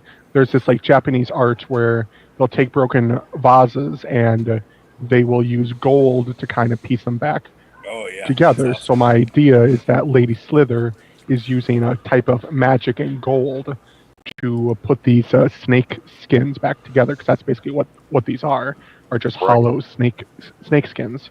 So on the chest, which sadly you can only see when you pop the armor off. Oh wow! With all these gold scarring. And I try to leave as much as the glow in the dark untouched, but some of it needed to be painted up a little bit. Just those little hits at the bottom and stuff make it look really good. Yeah. They really, again, there's a lot of sculpted detail in those parts that they just don't pull out. And then I didn't do much on this one, but I did some details on the arms. Nice. Get some of those wirings and circuits showing. What I want to do is I want to take some red UV paint and put it in the eyes and all these little like divots here, so that when you shine a black light, like certain parts of it glow. I agree with that. That's nice. That's what I've done. Payne, we're supposed to be doing cereal, and now you're making me hungry for some breakfast casserole. Me too. Sure. Breakfast casserole sounds good. Yeah. I was thinking breakfast pizza. Oh, breakfast pizza's better. Freaking biscuits and gravy over like some like Don't get us going on scrambled the eggs. Oh man, man! You had to bring out the biscuit and gravy. I love breakfast. Right? Totally. Breakfast food is the best food ever. By the way. Yeah. We got funny story. I walk outside at Ooh, Joe Fest. Oz is sitting on the bench having a smoke, so I went out there and having a smoke with a cup of coffee with him, and all Oz says is, "Man, the biscuits and gravy were amazing." Wiping the drool off his chin, he's like, "Man." It's me all the way. Look, that breakfast buffet had biscuits and gravy. I didn't even eat anything else off that damn buffet the rest of the week. It was biscuits and gravy all week long after that. I was happy. Biscuits, gravies, eggs, crumbled bacon. I introduced Mega Some J hot sauce and on top. Ken. I introduced Mega J and Ken to biscuits and gravy. Apparently, they've never had biscuits and gravy in Canada. You're welcome. Seriously? I'm glad I changed your life for the better. I've got to go to Joe Fest next year. We got Radnom in the house. What's up, brother? How are you? Good to see you here with us. Yep. Carol's got biscuits and gravy bites. Oh man. So like she gets them in these bags where they're like little bite-sized things. But I saw somebody making like biscuits and gravy hot pockets, like full size. Yeah, you take like a little puff pastry. Well, I like the regular breakfast hot pockets. Hey man, they ain't bad either. The you can almost do them like a Chinese soup dumplings, but freeze little cubes of the gravy and some like sausage and maybe and then use the biscuit itself as like the like wrap on it, and then freeze them. Exactly and then what it. Yeah, that's exactly what it is. Like somebody went out and bought the puff pastry or like the croissant rolls, and they just go ahead and they make the gravy with the sausage bits, put it in an ice cube tray and freeze it, and then you pop in 2 cubes of that and roll it into the dough, and then you pop them in the freezer like that, and then you just put them in the oven when you want to cook them. And what if you pop it, like you know how they make cream puffs, like they make the pastry part, it's all kind of hollow and pillowy on the inside, and then they insert stuff, but instead insert biscuits and gravy, like the gravy and the sauce. So now we biscuits and gravy puffs. Now we're beyond just biscuits. Now we've got donuts and gravy kind of thing, man. Ooh. Now I need some biscuits. A glazed donut dipped in gravy and fucking. I eat a glazed donut with sausage and gravy. Oh hell yeah! Bud, you're making me hungry. Ed, you ever had Paula's donuts? Oh Jesus, I love. Could you imagine one of those, but filled with the biscuits and the gravy? I used to get the sausage and gravy. I used to eat the hell out of their peanut butter filled ones, and that donut. Never had that one. Oh, the donut weighed at least 5 or 6 pounds. I mean, it was. No, for those that don't know, there's kind of like a small chain called Paula's Donuts. The donuts are literally like this friggin' big. I'm not exaggerating. They're two-handed huge. donuts, and they're so full of stuff. They actually are like 2 or 3 pounds by the time you're done. Yeah. It's crazy. They do red velvet. They do all kinds of stuff. Anything you can think of. Gravy and sausage. Sorry, just quick. Gravy and sausage in 2 pieces of bread, then dipped into like a French toast batter, and then French toasted. Ooh. Jesus, bud. Biscuits, gravy, and French toast. Dude, I smoked the bowl like an hour ago, so like the food ideas are flowing. Oh. How about a sausage and gravy breakfast pizza? I think Oz is having a heart attack right now. You okay? You have palpitations? Between a heart attack and an orgasm. Oh, a heartgasm. Yeah, man, I've had that before. A sausage and gravy pizza. Sausage. Really? I was going to say a heartgasm. SD 2025. I made Oz come. I missed the fact that McDonald's got rid of all-day breakfast. We were just talking yesterday about, when Bud gets his hands on my package, because I've been building a package for Bud over Oh my god, dude, I've been drooling since January. And every time I get it, I start getting it all together, then I've got to add one more thing. And not anything that Bud's asked for, just more shit that I keep getting for Bud. I just want my He-Man figures, and he's like, here's this Mythic Legion. Ooh, I picked up another one. I have this extra. You can have this one vampire you've always wanted, and I just got it for free. And I'm just going to toss it in the box. And I'm like, well, shit. Of course I'm going to be happy to wait, but fuck. The worst part is the cost of me shipping this to Bud's just going up. Yeah, that's why I say split it apart. Like, make it like a two-parter. At this point, I may just go ahead, carefully pack all the accessories, and unbox everything. Yeah, I know unbox you're not even I don't wait care. until a Saturday when it shows up anyway. So send me like the comics that come in the figures. Open them up. I don't care. Send me the little cardboard back or the cardboard insert for the merman figure, the little hard cardboard. Open up the box. I don't care. Right. Speaking of Larry, there he is. He's joined us. All right. So this is going to be not long. I got like 10, 15 minutes, and then we're going to 10, see Fantastic Four. I see. I saw it. It was so good. I'm thinking of seeing it this morning. Until I hear what Matthew said and Pop say, I don't believe anything. So now that Shane from Shane Time Toys like that. There you go. Shane was all about it. That's not Matthew and Pop. All right. Angry Pop and Matthew. Actually, you know what it might? I'm a Marvel guy. It might have just been the fact that, we were talking biscuits and gravy and Punk showed up. I don't know. I don't know if he's a big fan of biscuits and gravy, but we've got everybody else coming over. So while you're here real quick, last year, now mind you, you were the trendsetter. You had the Cobra porta potty before anybody else. Last year they announced that Cobra's getting an official porta potty by Hasbro. And now this year the G.I. Joes are getting their privy. As we saw, what do you think about that? Are we glad that G.I. Joe doesn't have to dig an extra latrine now, that they can actually just shit in a porta potty? I mean, I'm fine with it. It's meant to world build, and we talked about it last night on 3-Star. And they really should have just said, hey, here's $100, here's a bunch of panels. Don't worry about the figure. Here's a bunch of panels, here's a bunch of clips. Do what you want with it. Create stuff. Show us what you can. Rather than being, hey, here's $55. You can create one little piece, but look, it's modular, which is a great idea.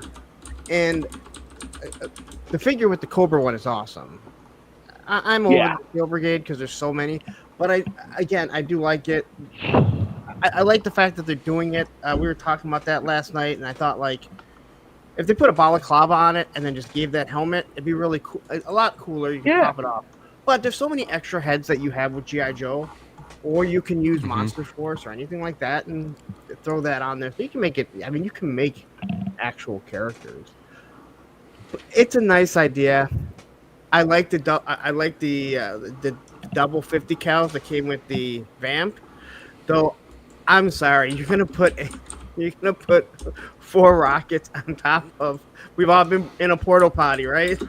Like that thing's getting blown up. It's getting blown over as soon as one rocket flies off it. You're gonna launch the rocket and then you're gonna launch the potty right. You're gonna launch that rocket and it's gonna look like the guy from Jurassic Park when he bites off and pulls the lawyer. He's saying you're gonna shit. Yep. Yeah. It's a great idea. I just it would have been cooler just to do it. Picturing Flint in there right now with a fucking Maybe that could be the secret tier with the snowcat. Flint on the shitter. Flint on the shitter. Someone asked him, "What's taking so long?" I'm firing off some rockets. All right, I'm broken for the rest of the day because I'm not going to get that image out of my head. Oh my god, Bud, can you draw that for me? I'll tell you what, there's nothing worse than trying to shit in a cold porta potty. I'll tell you that much. I've never done it, but it sounds awful. It's horrible. Flint on a shitter, Bud. Flint on a shitter. Flint on a shitter. Flint on a shitter. With rockets blowing it off. Like Yeah, rockets on reading top the of newspaper. it. Yeah, when it fires, the rocket's literally just taking the shitter with it, and he's just left there all alone. Yeah. It'd be like those bounce houses when the strong winds come through. It's modular too, so you can put it next to the snowcat. You know, and you get. Well, put it right in front of your what was it called? The biovac. Biovac. Yeah, the biovac. Not the bivouac. The biovac. And then some guy just kept calling it the biovac in his video, and I'm like, did you see with in 30 seconds? In his second video, though, he said, "I don't know how to say the name, so I'm just going to call it the tent thing."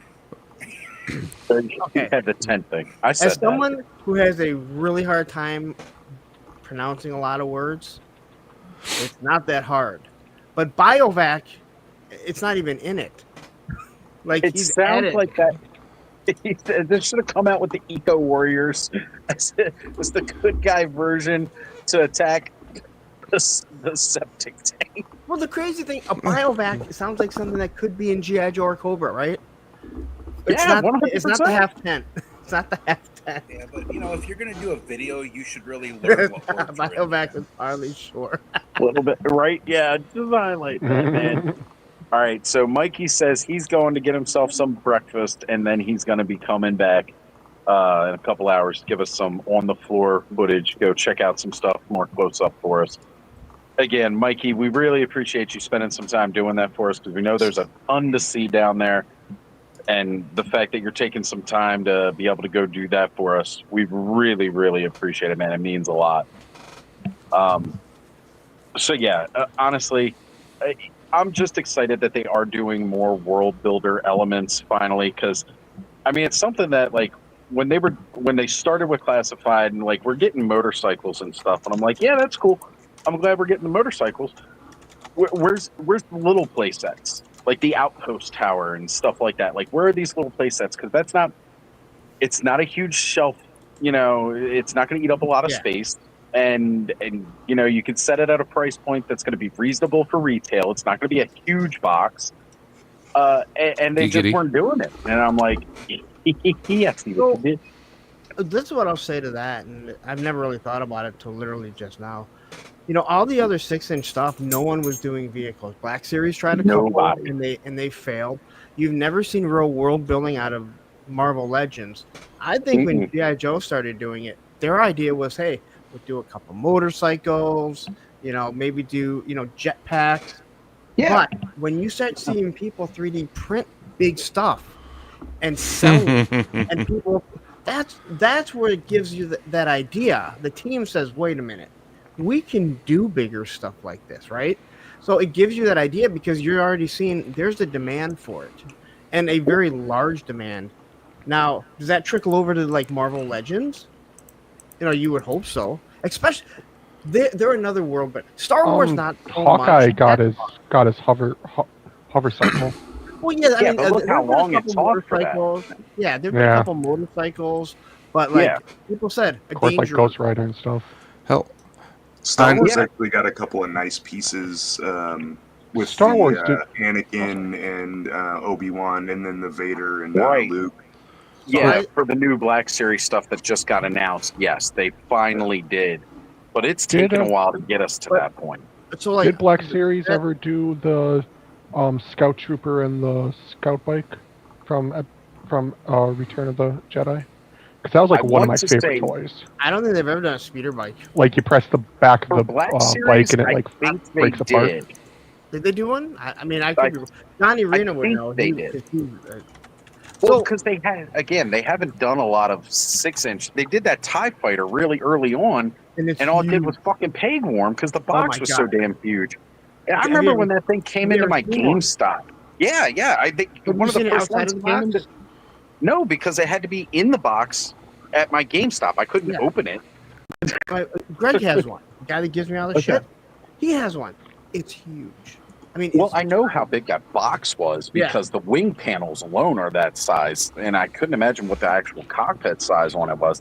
But even I was like, this is ridiculous. Where the fuck are you going to put this? And you will never see a Millennium Falcon at this scale because of how big it would have to be. No, the idiots that want a Millennium Falcon are the same people that want a flag.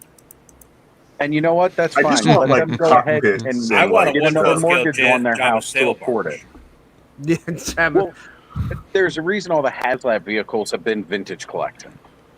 Seriously. I mean, that's really what it is. They did do a 6-inch speeder bike for Mandalorian. I just looked it up. It's the speeder bike, Scout Trooper, and Child in the Now, Black here's the other thing. Star Wars scale's a little bit smaller, too. Not much. It's still going to take up space, but it is smaller. I'll say this. I've always said before, like, people want the flag. A lot of people have never stood by a flag to see how big it really is. Not just the length, the width, the height. I said the same thing when we saw the Cat Slayer, right? Wow, this thing is huge.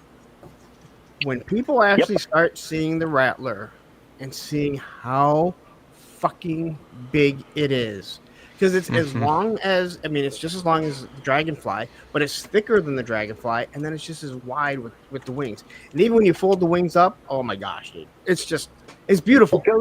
It goes from 3.5 feet wide to like 2 feet wide. You're not really taking a whole lot off by folding the wings up. The thing is massive. And it's twice as long as the O-ring Rattler. That's the thing that a lot of people don't, because when I was trying to put it in frame, I realized, like, holy shit, this goes halfway. So if you wanted to do a Sky Striker, which is much larger, it'd be twice as long, because people don't take into consideration, like, I don't want a Sky Striker that's going to look smaller. That's what the Conquest was for. And then people say they want the Night Raven, which is the longest plane of all of them. No. We all want first off, the Night Raven takes up, again, in just comparison scale, put the Night Raven on the deck of a flag, and that should give you an idea of what you're trying to ask for. Put it next to put the vintage next to a Rattler, and then upscale that with the current Rattler that's coming out. So there's no freaking way. So I gotta leave, but I just was watching all these different panels, and Lenny talked about when the Hiss came out as a 1-seater, and this is the thing that I've been saying numerous times. When they did the Snowcat, it's a 2-seater. Back in the day with the O-rings, you could wedge those little shoulders together. Ed, you have all this stuff. You can't wedge 2 6-inch figures together. I mean, it has to be that much wider. And again, the ramen van is barely wide enough for 2 6-inch figures. Yeah. And it's not big enough to get a figure in without breaking off the handle. Yeah. Tony, this is a lot bigger than me. I like when people. I still love the rip when people say, "Oh, the flag is bigger than you," and it's like, dude, it's bigger than you too. It's bigger than Czech. It's literally bigger than Czech. I'm freaking. I'm 5'10". I'm 5'10 and a half, 5'10", whatever. And yes, the flag is bigger than I am. I got a dragon coming with the flame effect in its tail that is bigger than I am. Maybe not wide. Everybody knows I'm a lot wider, but the thing is huge. I don't want to hear people. Again, I think certain things work when they can be used as display. That's why I said, the hovercraft, the whale. I think that could work because it holds so many figures. The Hiss holds 3 figures. Yeah, you can put figures around it. That's what they're trying to do with the Snowcat too. That it's so big. But the Dragonfly, 2 figures. Yeah, you can put 2 on the side, so 4, I guess. But it's also it can be raised, right? So they can be in the air. I mean, you put nice hooks on it with good fishing wire. I'm not gonna do it. You're more than welcome to try it. and same with the Rattler. Like you can have stuff underneath it. It's high enough. I think you can probably have a stinger underneath it. So it's above everything. But either way, it's still taking up 3 feet. It's a lot of real estate. And yes, although as the 1/12 collectors, again, like yes, we crave some of these things because we'd like to see it. You really don't get an idea of just how big it is and how much space it's taking up when you get it on your shelf. Like, again, I got a dragon coming out that's going to be absolutely massive. And then on top of that, I got a bear, and I've been contemplating another bear. And then talking about getting a snake layer. And there's a lot of people that they collect it, but they don't buy everything. I buy all the G.I. Joe stuff. So yeah, I don't know where you're going to have room. I'm actually going to get rid of my bar downstairs. That's going to be next year's project. I looked into how to get rid of brick and everything and how to do it in a clean way without a sledgehammer, and that's going to be the project going into fall. Is there any way you could convert and do shelves on it and maybe make it into shelving for some stuff? No, because of the drop-down ceiling. My original plan, my idea was to put the flag on it, but it sits so high because the bar is high as it is, and then the drop-down ceiling that the antenna. Is the bar really high or just high to you, Larry? No, it's really high for, and then the drop-down ceiling is really low. You gonna get Wood Baby to help you on the construction projects? Well, then if I do, it won't be done for sure next year. Right. I don't know why, but I'm like imagining this like a hobbit hole that's got like a 4-foot ceiling, and because you were saying like the ceiling's really low, and you can see it. I mean, I did go look at the shelf video that I did. Go look at the shelf video, and you'll see everything in the basement. You'll see the whole basement. It's not that big. And my stairs are down the middle of the house. Oof. So it breaks it up. Yeah, like if I didn't have that, the bar wouldn't be that big of a deal because where it sets. But because one side is a small room, that's where all my 118 stuff is. And when you put a fucking flag in it, you lose the room. The other side of that, you can't see, is the laundry room. Do you have like the little like bar, like table like thing where you would have all your drinks? No, it's a huge brick bar. I was gonna say like maybe put the flag like on the bar itself and put some like lights under it, and if you got a mirror on the back, it reflects it. Well, no, because you can't push it. Oh, okay. Go. There's a shelf video. I'll definitely have to check the video. Yeah. And you'll be like, and I point it all out. Like you can see where the weight equipment is, and. All right, it's time for me to go, so I got to get. Enjoy the movie, man. Enjoy the movie, man. I'm back in later. Yeah, I'm on with Rowdy at 8, so probably after that I'll jump on. Okay. Cool. Plenty to talk about, brother. We'll see you then. And big shout out to Crow being here with us. What's up, Crow? This is a 3D printed Checkpoint Alpha that I bought. Yeah. By the way, speaking of 3D prints, I was while Larry was going on about that, I actually found a Snowcat STL files on Etsy. So people who want to print their own HasLab, they definitely could do that. Yeah, but then you won't get the sausage weenie, skewers, and fire. Unless you go find those files. Technically, there's files out there for that, hey. There's files out there for wieners, You can 3D but you 3D print all kinds of wieners. Or you can just buy a bag of them, a bag of dicks like Thanos does. I'm going to plead the fifth because I know someone who has printed those stuff and slapped it on people's cars just to piss them off.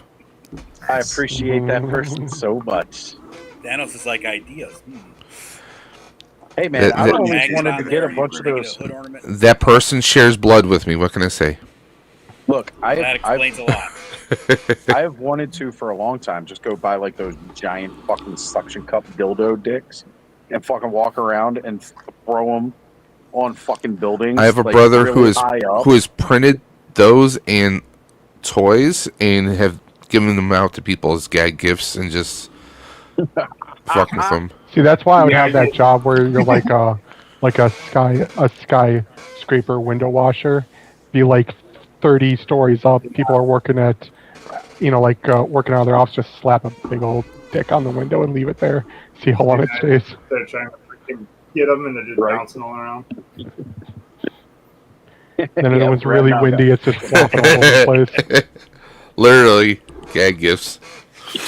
Yeah. Ah. How that reflex? How that reflex? Hey Oz, did you see the sketchbook series Spycore? Of course. And Oh yes. my gosh, I want one. man. So again, The fact that they like, finally put the tail on them. right. So Mattel's been doing sketchbook series. They kicked it off with giving us a sketchbook series, Grizzlor and Hordak, Which I finally got. and I'm they're happy. freaking amazing, absolutely amazing for us fans who like a lot of the concept stuff. And again, the final design looked nothing like the concept, and that's okay. Mhm. But some people can cry. And then so they came out with the sketchbook Cyclone. It's cool. I'm glad I that they love put it. it out there. I personally am like, I can do without this one. That's cool. But For me, it's we could- Daft. I'm gonna make them in a Daft Punk customs. Yeah, and that's a great idea for it, by the way. So I was sitting there like, we did an episode of The Frenzy, which is another Thursday show that I do once a month. And I was like, we talked about different things that we'd like to see from Sketchbook now that they're doing the Sketchbook series. And one of the main ones that all of us agreed on was that Sketchbook Spycore. And they nailed it. Like, they're coming out with that. He's got the longer spikes, actually pointy spikes as opposed to those more rounded. And he nubby does look kinds. different enough from Spycore that if you want another Different minion, figure, you can right? just have them. Exactly. And I was seeing he's- someone say that they want to use one of theirs as a ally for Pigman, so that the Sun that was characters Allison. have Allison. another villain. Yep. I think he looks great. I'm super excited for him. It's about freaking time because, again, they got that tail. They're not afraid to do tails. More and more of their figures are coming with different sculpted tails. I don't think I've seen a single figure that they've done a tail for where it's been the same tail except for the bottom half of Necroconda being the same as the Lady Slither tail. Because even the merman tail is different. The only thing that's annoying with the tails that I've seen so far, and it's only with like a Leatherhead, is that his tail is a ball joint, whereas the other ones are a little like pin. Yeah. Like, I just the new cartoon collection splinters Whiplash. and He's got a He's got a ball tail joint, than right? the original Whiplash. Huh? He's got a ball joint on his tail, doesn't he? The new I Whiplash can't wait to version? see the It 2000X snaps onto the back version. of his back, like his back armor, because his tail goes all the way up to his shoulders. So it's snaps. Right. I swear, if they're doing the new 2000X run for like Origins, I swear if freaking Whiplash isn't as chunky as he is in the show, with as long as a tail, he's got to be a deluxe. Like, I'd be happy if he was a deluxe that was on Mattel Creations only because he's such a special sculpt. I want my chunky Whiplash, Yeah, and not big the cartoon huge collection one with the triple chin. Right, Yeah, the one for 2000X needs to be a big boy. Yeah. Which, honestly, that calls Although for a big Roboto, boy. Roboto that's a must. He ain't gonna move for shit. He's not gonna articulate for crap. But I don't care. I want him. I don't know. We'll see how it looks when we finally get it. I mean, again, I'm excited they're doing 2000X finally. It's been needed for a while, and they look good. They don't look great, but they are what I can expect from They a will look cartoon great collector. when I'm done with them. Right. Roger, Tell us anime better. figure statue collector, saying, gentlemen, what's going on, brother? Good to see you here. Guys, I gotta hop off, so I'm gonna catch you guys later. I'll be lurking, watching you guys. Yeah, we'll be here all day, brother, and you can jump in whenever. Catch you guys later. Later, Dave. Have a good See one, you, brother. See you, Dave. So, and again, what about some of these other releases too? Like, what about the Battlestar know, Galactica stuff? Did you see that? Yes. I saw a picture. I didn't know who was like doing the stuff, but I saw the ship. I can't remember the name of the company, but they are like just some independent toy company, but they're doing 6-inch and 1/18 scale. Crazy. Wow. I'd have to go back and look at the chats, but yeah, they are doing both, and we're getting vehicles in both. It's classic Battlestar Galactica, not the new, Mind you, again, and not that there would be anything bad about doing the new Battlestar Galactica stuff from just a couple of years ago, because that was cool as shit too. But the fact that we're getting those classic Battlestar Galactica figures, I love the fighter ship, man. The fighter jet thing. God, it's one of my favorite things ever. Right? Like, it's so good. Here it is. Thank you, Gap After Dark, saying Factory Entertainment doing the original Battlestar Galactica. I appreciate that. Thank you. Yeah. Because again, there's a lot of smaller companies that end up going to these things, and it's like last year, Syndicate Collectibles jumped up out of nowhere. Had no idea who those guys were, and they were bringing the heat with a bunch of stuff. Mind you, is it Syndicate or Trick or Treat that did that Howling Werewolf, and then NECA had their Howling Werewolf, and when we finally got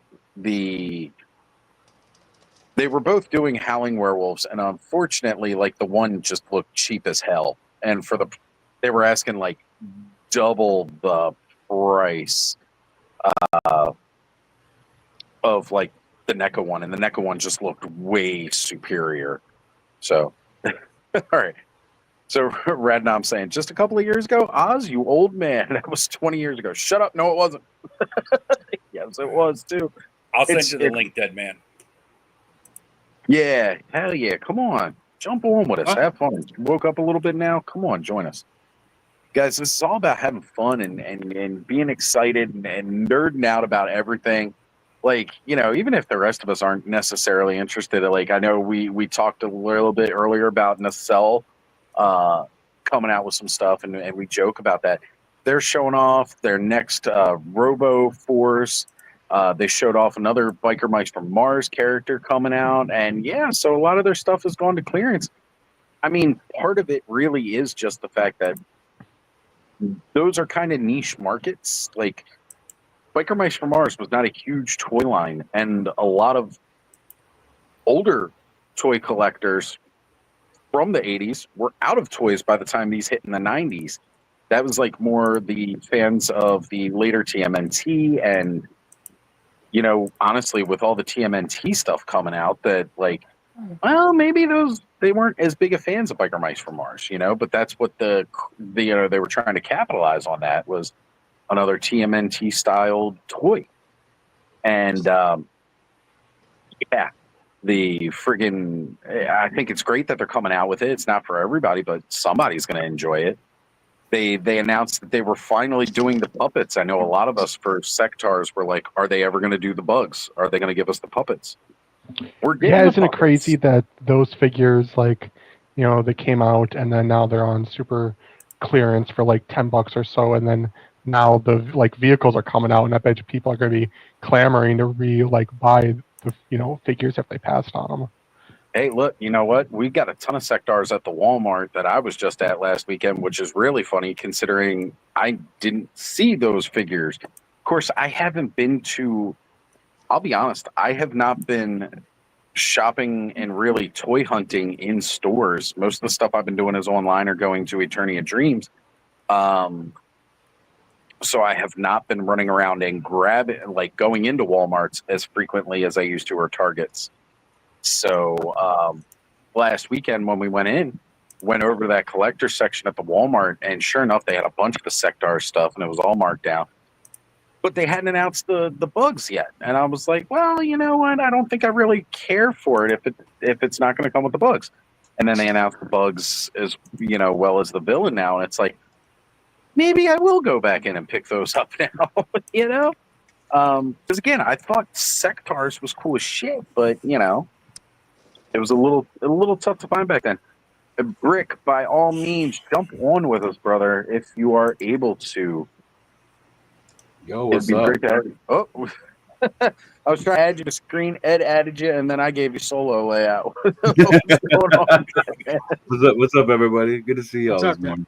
What's up, man? Yes, Brick. Again, yeah, like me. You and I both been staying out of most Walmarts and Targets for like a year now. And yeah, you could totally get the Nacelle product in store at Walmart. It's in the collector section. Any of Nacelle stuff you can get there. And they're moving it to clearance. So not all collector sections. It's not in all collector sections. At the Walmart near me, you actually have to go back by the televisions. Like it's like right next to the back wall in a completely different aisle. It's like 2 aisles before the collector section. Oh, yeah, right by checkout, but it's in the back. Right. For me, the collector section, it's in their electronics section. It's by the video games, but more towards they've got like the Netflix section. Yeah. So, and it's not with all the pops and the NECA figures though. Right. Yeah. No, it's not with all of those. It's in a little separate offshoot. But it's close to where they are. It's within proximity-ish. At least in mine it is. I don't know. They have like 3 or 4 store layouts, so it all depends wherever Nacelle's buying the space from to hawk their product. But yeah, the freaking Power Lords stuff that they're coming out with now too, bringing that back, and they're trying to get that gimmick too, where it's like one-sided is the blue form or whatever, and the other side is like the man side of it, which is neat. Oh, I remember having that shit when I was little. Right? Yeah, I know. Brick and I have talked about that a couple times. Like those are cool as poop. They are pretty cool. You guys were talking just a minute ago about Syndicate collectibles, and I remember I think it was Legion's Con last year. They showed up with all these reveals and everything, and one of the things that they had critters and ghoulies, and at San Diego Comic-Con they're nowhere to be seen. So I was wondering what the hell's going on with that. Well, was it Syndicate Collectibles that was doing those, or was it Trick or Treat Studios? It was Syndicate Collectibles. Okay. Yeah, because I know Syndicate's doing a lot of stuff that is also being done by Trick or Treat Studios.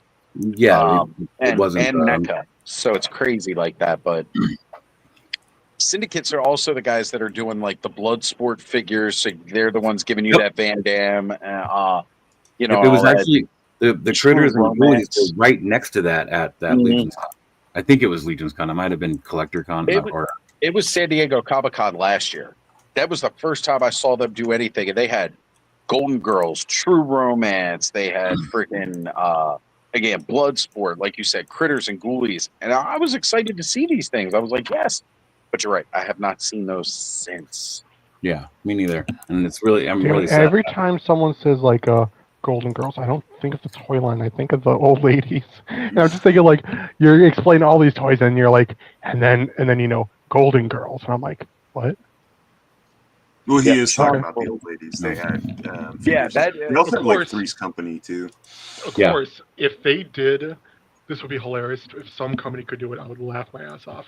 Do like Golden Girls, but as the old TV show, but then give the accessory packs of the Golden Girl figures, and you can dress up B. Arthur and all of them in the Golden Girl outfits. That would as long as I can get a naked picture of B. Arthur. For those of you getting that reference, I appreciate you that much more. B. Arthur, who was in the Star Wars Holiday Special.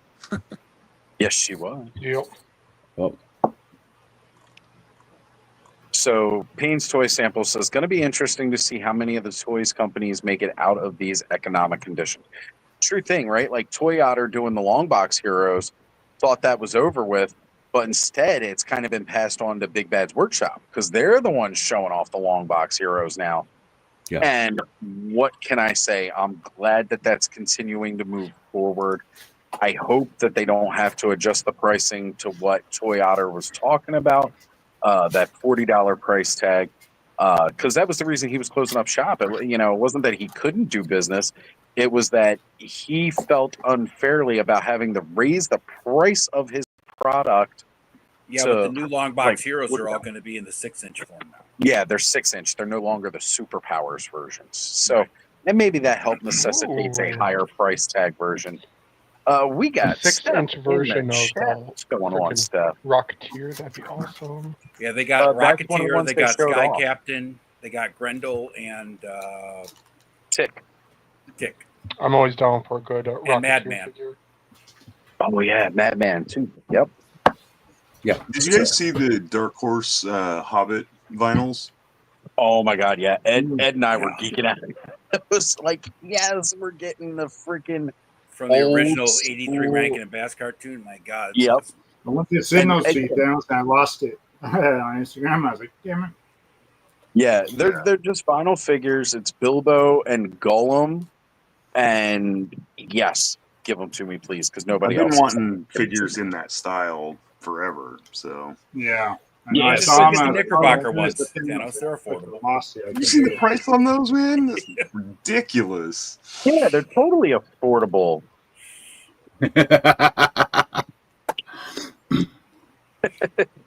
That's right. Payne's got the war cry going. Spoon.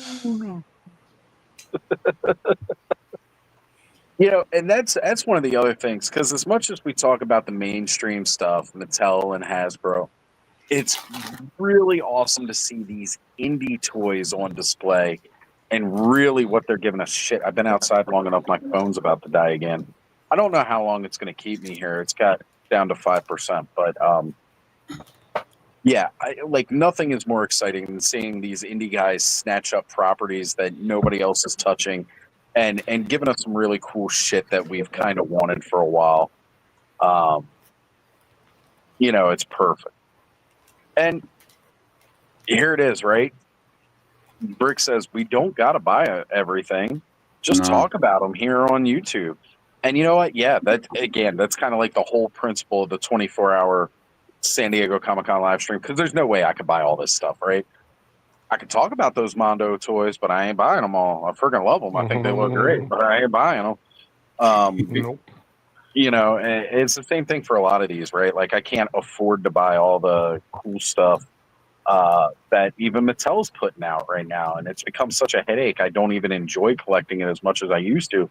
But when I can get that really cool figure that I've been wanting, that's always an awesome feeling. Like, Cobb just sending me over Reptilex. Love it. I finally got Reptilex. Oh, he's such a good figure. Steph says, no one thinks of the Jetsons. Jada Toys is doing Scooby-Doo. Maybe Fred and Barney also. We got Fred and Barney with cereal boxes. Fuck yes. I definitely wouldn't. I wouldn't count Jetsons out of everything at this point. Not right now. No way. That's something that's gonna happen. I'd like to see a George Jetson figure. That'd be cool. I hope he comes with the damn hover car. And give me Rosie. An Astro. All right, fellas, I got to roll out. Got to go get ready to take off. So, later. All right, Ed. Well, look, let me go. I'll see you this morning. For now. Yeah. Check your Ostradamus 85. Okay, the main email. Got you. I will check it and we can get that loaded up. Enjoy the rest of your 24 hours. I will catch up with y'all tomorrow. It sounded so ominous, Ed. Enjoy your next 24 hours. Enjoy the last 24 hours.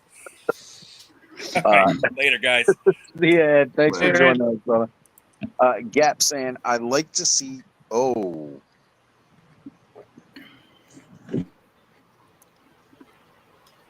Oh, I think we lost Oz. I think his phone died. It looks better painted. Yeah, I really wanted to. I didn't like the skin being all like, humanish looking. So I brushed. Yeah, I wasn't really big on that figure, but it does look a lot better painted.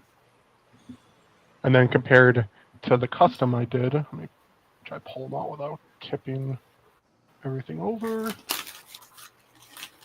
because one of the things I was kind of bummed about with the Turtle series. Come on. So you got some Mondo in your collection. Yeah, but I would also like over. Space Ghost action figures. Hold on. Sorry, I'm trying not to tip over Casey Jones. Here we go. I did Mondo Gecko. And I just used an extra Reptilex figure that I got.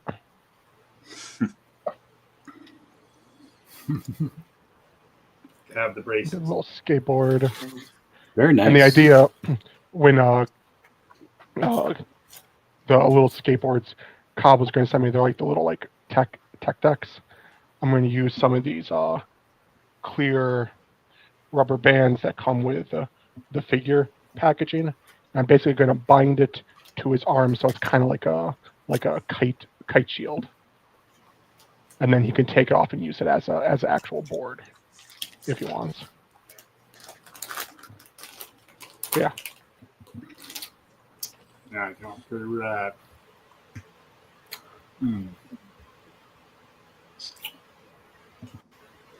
My Skella Shredder's out for delivery. I totally forgot about him. Yeah, he's out for delivery already. I was like, holy shit. So, I didn't get totally him. I don't know if Mike picked it up. Sad that I had to skip out on him, at least for now. Hopefully he stays in stock.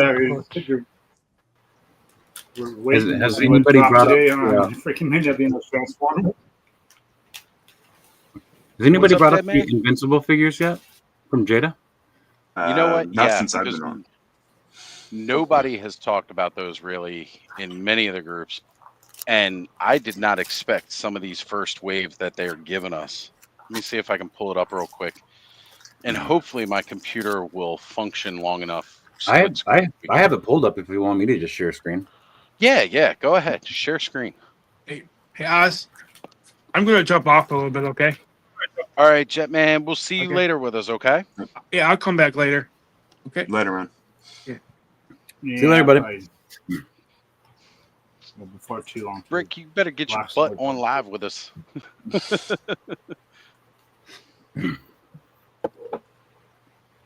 Brick mentioning here that I feel with this Barbarian Onslaught, we're getting Thundar and Blackstar just waiting in the wings. I mean, really, with some of these homage figures, like that Legendary Barbarian, it wouldn't take too much to convert either, the black hairpiece to a Blackstar, or maybe the blonde hairpiece to a Thundar. And like the overlay, the little furry overlay, maybe. I'm really shocked I haven't seen Thundar figures at this point. But yeah, here we are. This is what Jada's offering as far as Invincible. Again, and, first wave, their waves tend to kind of be like 3 figures. Yep. Look at this right here. I mean, they had to give us a villain. I didn't think we were going to get overpowered super villain right off the get-go here.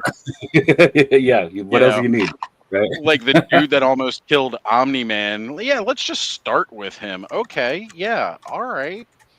Again, if you guys haven't been keeping up with Invincible, really fun show. You catch it on Amazon Prime, or if you're too cool for Amazon Prime, go pick up the comic books. And if you guys think that the show is violent, the comic book is way more violent. Like the show is extremely violent, but wow, the comic book is way more violent. So I went reverse with this one because I did not know about Invincible until I saw the show, and I was like, holy shit, this is cool. And it's based off of a real comic. It wasn't just some cartoon that they were like, let's make about superheroes, and then created their own thing, which is kind of what I thought when I saw previews. I wasn't in the know about it. So after seeing like the first season, I wanted more. So I immediately went out and started looking for the comics. And yeah, it is no joke. Yeah, the amount of fucked up shit that goes on in the comics is way worse. You're absolutely correct. It's the same thing with what are the Bad Boys? Is that what it is? The Boys. The boys. Yeah, The Boys. Like, man, if you think that show is bad, you know nothing. Like, that comic book is almost unbeatable. It is so crazy. Especially today's kind of climate. Whew. Yeah. That is a read. I mean, still worth it, but like. Yeah. I'm really glad Jada's bringing this to the community. It's not doesn't fall under my scope of things that I'm interested in owning, but I am interested in the line. I do like the property, and the toy community has been begging for this. Well, again, it's one of those things where yes, it's a comic book, yes, it's a cartoon. No, anybody with the Marvel license or DC license is probably not going to pick these guys up. So it was an open market for a superhero toy line that, could come to fruition. But then you got to think, well, who's going to buy these toys? Well, the adult collectors that are watching the shit on Amazon, the adult collectors that are buying the comic, they're going to buy these action figures. So, try it out and see where it goes. And hopefully enough people will buy these that, they get into it. Now, I think it'll be popular enough. The first wave, though, because I've only seen the first season, and I know that's the main character, but it doesn't look like it to me, and I don't know who the other two people are at all. So we'll just keep watching. Immediately, the iconic looks, and I wonder if that was for sure. Yeah, actually, same here. I've only seen the first season, which was great. Yeah. I just haven't gotten around to watching the rest. They could have kept the first season costume for Invincible. I think that probably would have been a better choice to start with. Give at least one fully recognizable version, but who knows what their licensing with it is like. Maybe they weren't allowed. They started with season 3 since it just finished, and yeah, that makes sense. Yeah. They're like, oh, people just saw this, and it's like, yeah, okay, I can see that. Yeah, and all these characters that's his season 3 costume, and the other two characters are both from season 3 as well, which is why Invincible looks different. Because it's season 3 now. Yeah. And Brick says, I love Jada, but I'm so invested in Legions, Masterverse, AWOC, Mediscale that I need my Ruby Spears, Thundar, Herculoids, Shazam, Mighty Mightor, and Filmation Blackstar in 6.5 scale. I agree. That would be the ideal to get it out in. You're not wrong. And Steph says, I don't like his cock piece. Is it too small for you? She don't like the cock piece. I mean, Steph is the one that introduced me to Dill Don'ts, which if you haven't seen those, go fucking look them up. Great. Unpainted prototype, can send pics, but no link because I saw them in Discord. Ah, gotcha. What Discord was it? You could drop that Discord so people can join it. I don't mind. If you can't drop an exact link in the chat to the Discord, send it to one of my beautiful wrenches that's in the chat, and they can definitely drop that link for people. So yeah, that's all they. I mean, this is all they have for the Invincible. Yeah, they tend to do a wave of 3 figures, and that's cool. It's a great small way to start and really kind of gauge. It's also good for the collector. Yeah, a lot of these companies drop 8 figure waves, and it's good luck. Yeah, and especially with how much some of those waves cost too. I mean, you guys know I'm a big Mythic Legions guy. I love 4 Horsemen. I've yet to purchase an all-in. And even that, it's that's the cheapest way to go with an all-in because you get at least 1 figure free is kind of what that price breaks down to. But I don't ever have that much disposable cash at once. Yeah, it's you got to choose if you want hot water or if you want your full wave of Legions. Yeah, exactly. Speaking of, sorry. No, go ahead, bud. I was going to say, speaking of Mythic Legions, what's up with this Beast Lab thing I was seeing, creature, Mr. Beast? We'll get into that. We'll get into that okay. A little bit here. Let me get because as soon as I saw Mr. Beast, I was like, "What the hell is this?" All right. Yeah. So Sean Forrester is saying they said they would go back and make the other versions, and that's good. That's noticeable. Diamond made the Yellow Suit version 2. Maybe they wanted something new too. There you go. Unfortunately, we won't be seeing much from Diamond anymore, and they just canceled a whole bunch of people's pre-orders on product. Yeah, they did. That's a freaking sad. Look, I will still say to this day, my Venom Diamond Select figure is hands down one of my favorite freaking toys of all. I still really like the Juggernaut. Yeah, that Juggernaut is really cool, and then talk about a chunky, heavy figure. Very little articulation, but man, is it nice. Yeah, well, with Juggernaut, I'm not sure I need it. I just need to be able to replicate momentum that he cannot be stopped. Yeah. We've got Riley joining us. Rowdy Riles. Definitely go subscribe to her channel if you have not already. She's joined into the chat saying, hey, all. Absolutely.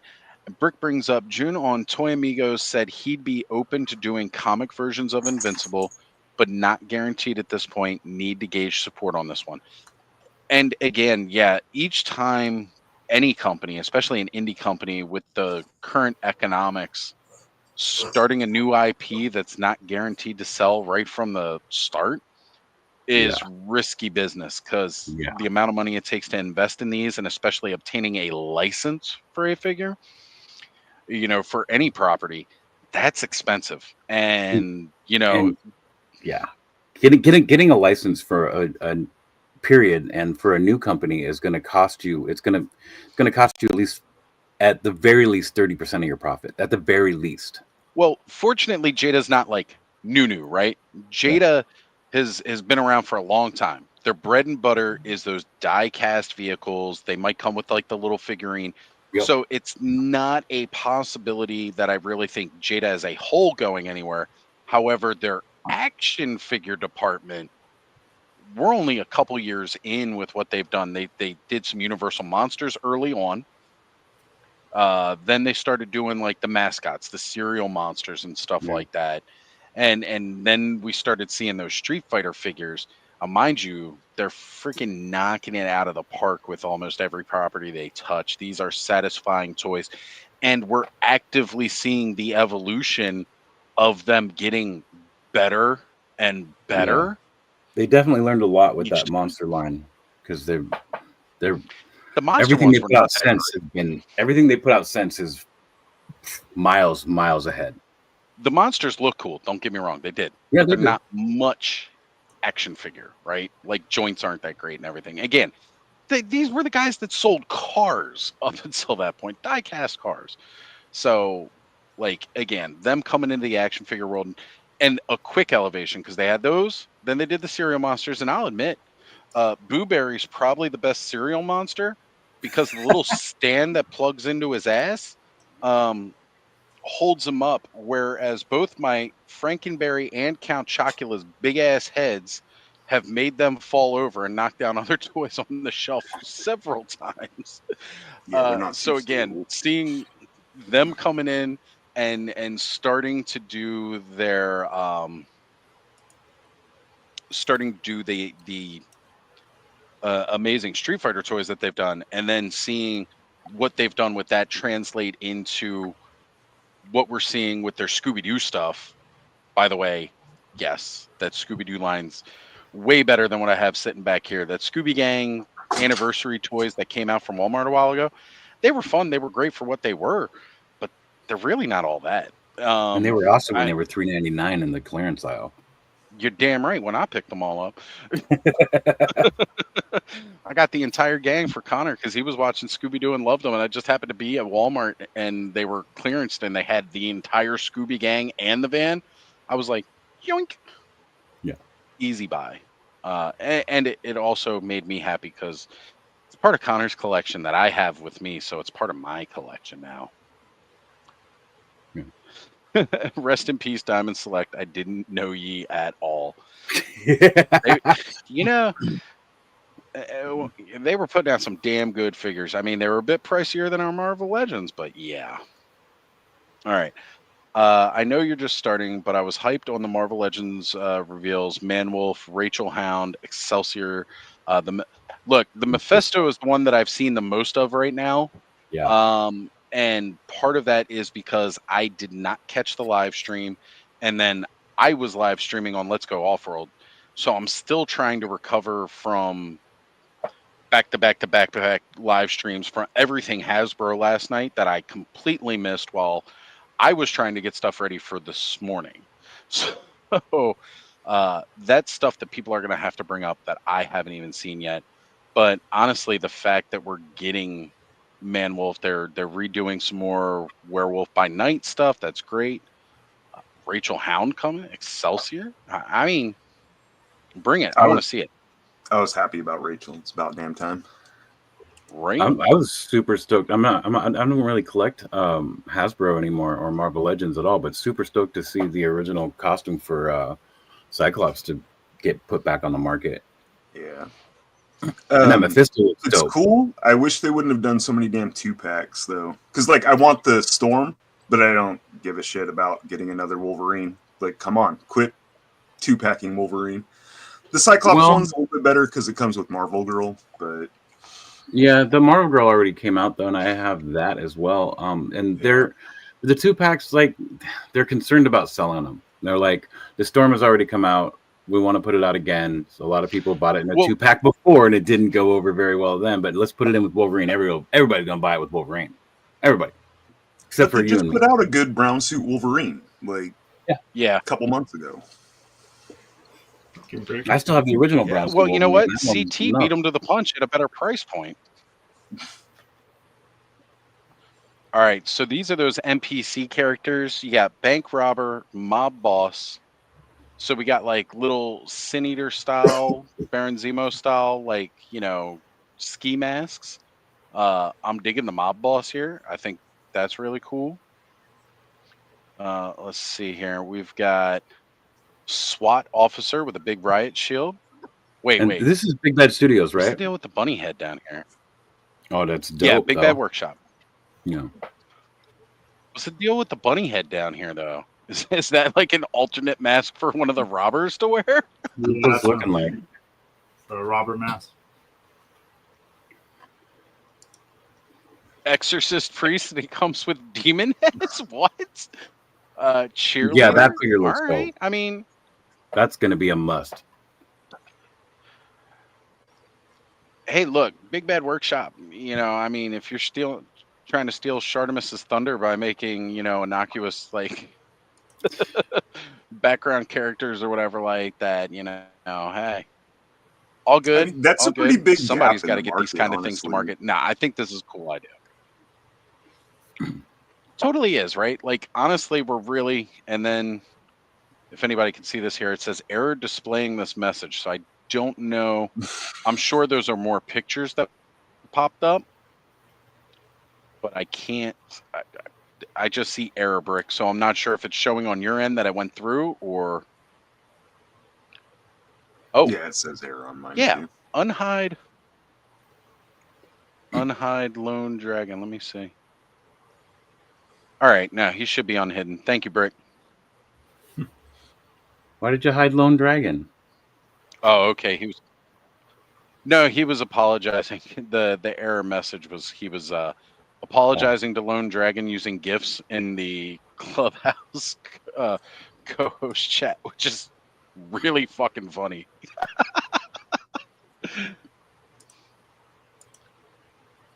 Oh, Riley, always. Let me know if you want to jump on and hang out with us for a while, just talking new toys. We'd love to hear what you were excited to have seen.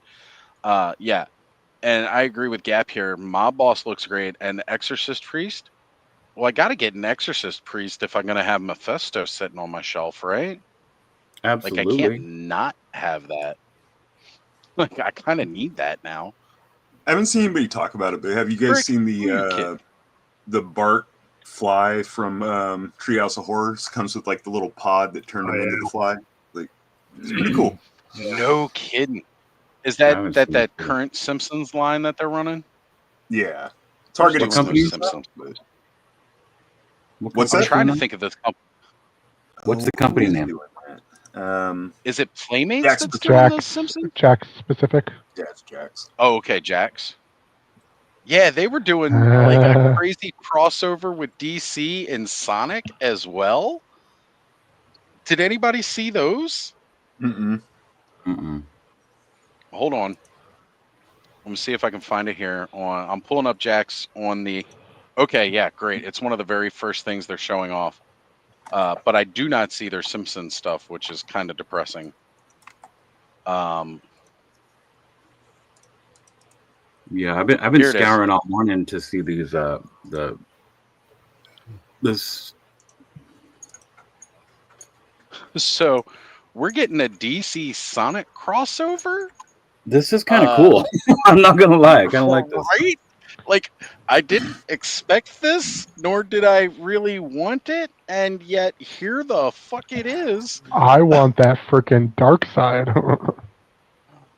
First off, the dark side looks better than most of what McFarlane's put out. Probably articulates better too. That last dark side. What do you mean most of? Amazing. No, I will agree with that, Thanos. Yeah, but a Green Lantern Silver here, a Sonic is the Flash. Of course, that's a no-brainer, easy. And then we get Batman Superman. Shadow. Batman Shadow? Knuckles could be Superman. That'd be cool. Or Lobo. Yeah. Well, they were showing off in a little video clip thing. I forget her name. The pink girl. She's Wonder Woman. Yeah. Yeah, Amy with Wonder Woman here. Oh, Silver is Stewart. John Stewart, Green Lantern. All right. Shout out there. That's what's up. Of course. And that's the end of the pictures. They're not giving us anything else. I linked in the clubhouse these were more of like I think the comic side they're showing. I appreciate it. These are cool though. Oh. Okay, so it's a video spotlight the panel thing. All right, so Thanos, you said you did it in the clubhouse chat? Yeah. All right, I appreciate you. And Toy News International is not nearly as bad on the ads as our sucks to share screen, but it's great to just go ahead and navigate their site if you're not trying to do this.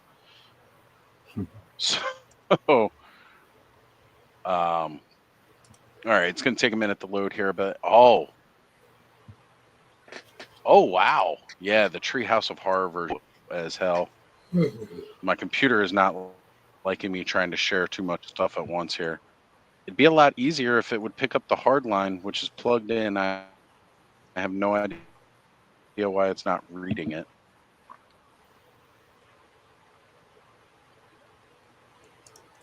I just thought the like it comes with the pod that turned. For a second there, I almost thought it wasn't I plugged thought in. it was super cool.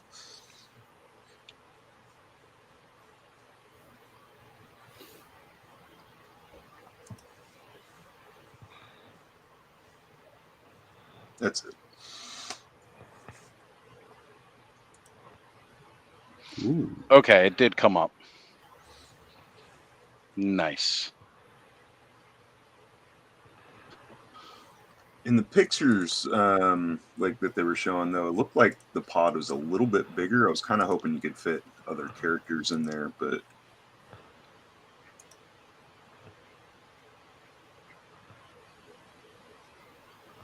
You know, I just saw the Bartman, and because yeah, like that. It's been a minute since I've been to a big box retailer like Walmart or Target. I did That is see adorable, though. Bartman in Target. I'm not gonna lie that I was really close to buying the Bartman figure. Mm-hmm.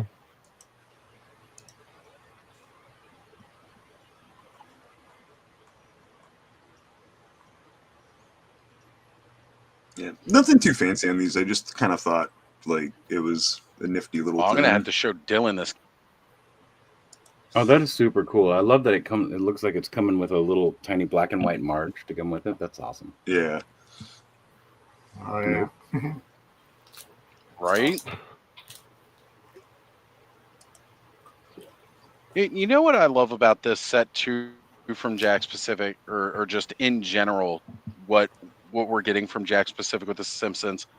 Like, look, they've got right now, you can go out and you can get the Simpsons house diorama. One side looks house, the other side it's the living room. You can buy that, and then they have like a 5-pack, bundle pack of Alden's Kids. It's got Snowball, Santa's Little Helper, and it's got everybody that you would need for the Simpsons house.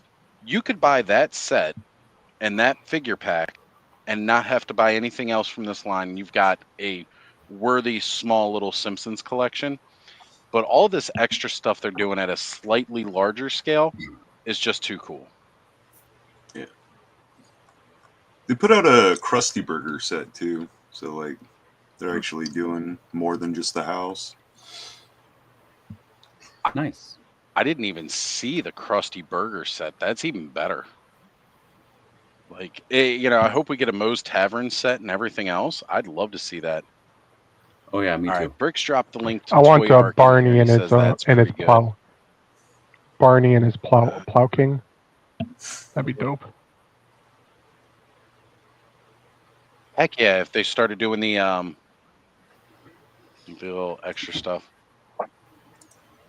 It'd be cool too if they got into doing the there was a really good game that was in the like mid 2000s. It was Simpsons hit and run. It was like on GameCube and stuff. I played that game so freaking much. If they put out the little cars, kind of similar to how they have the Mario with the Mario Kart and stuff. If they start doing the like drunk and play that on Dreamcast hit and run. Wheel. Oh my god, that's so good. All right. Okay, here we go. These are apparently from a comic crossover, hence the normal-looking Dark Side. And that's kind of what I figured. I figured it had to be something going on with the comics that I was not aware of, which is great. Brick, thank you for this link. Actually, Thanos, maybe if you want to bring up the link and try to share screen, your connection might be more stable than mine and won't slow things up. What am I trying to do? You want me to shoot you the link in IG? Okay, I see. It's in the chat. I see it. Yeah, it's in the chat. You can click it and it should bring it up in a window. And then you can just hit present at the bottom of yours. And that will probably save me from slowing the stream down and crashing stuff. Holy crap, folks. I'm just realizing it's 11:34 right now. I got to go set up the next stream for part 2. All right, I'm up my head out for now. Trying to figure out how to do this again. Later, Cobb. What's up? Before you head out, I totally had to do it. All 3 necks. Oh, from the first version? Yeah, I got the first version down here. I just finished painting it. Man, check out that dick neck mecha neck. All right. Double maces had to. Masterverse one, so I did through some of my because Masterverse came with so many pieces. I would love to have like 3 of those figures just for the posable neck. Yeah, I mean it's freaking long already. I used some on my Masterverse and I gave the rest to my Origins. All right. So what am I going to here? Because that's a lot of links.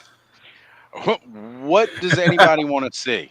What do people want to see? Literally, they've pretty much got everything. If you go over to Toy Art's just main page, you can just scroll through and see what everything is without having to read all the little links. Well, there we go. We could try that. That's what I'm doing right. That's what I'm doing that all morning.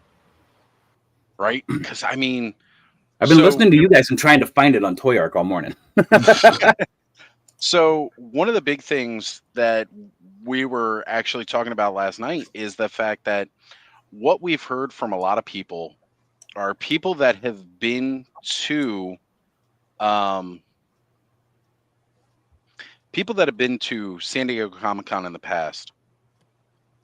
You know, they've talked about like it's this giant mecca of nerddom, right? Movies, TV, comics, collectibles, like everything could be there. And then like after COVID hit, 2020 shut everything down. It never quite got back to that. What did somebody say? It was like the Super Bowl of nerd conventions, right?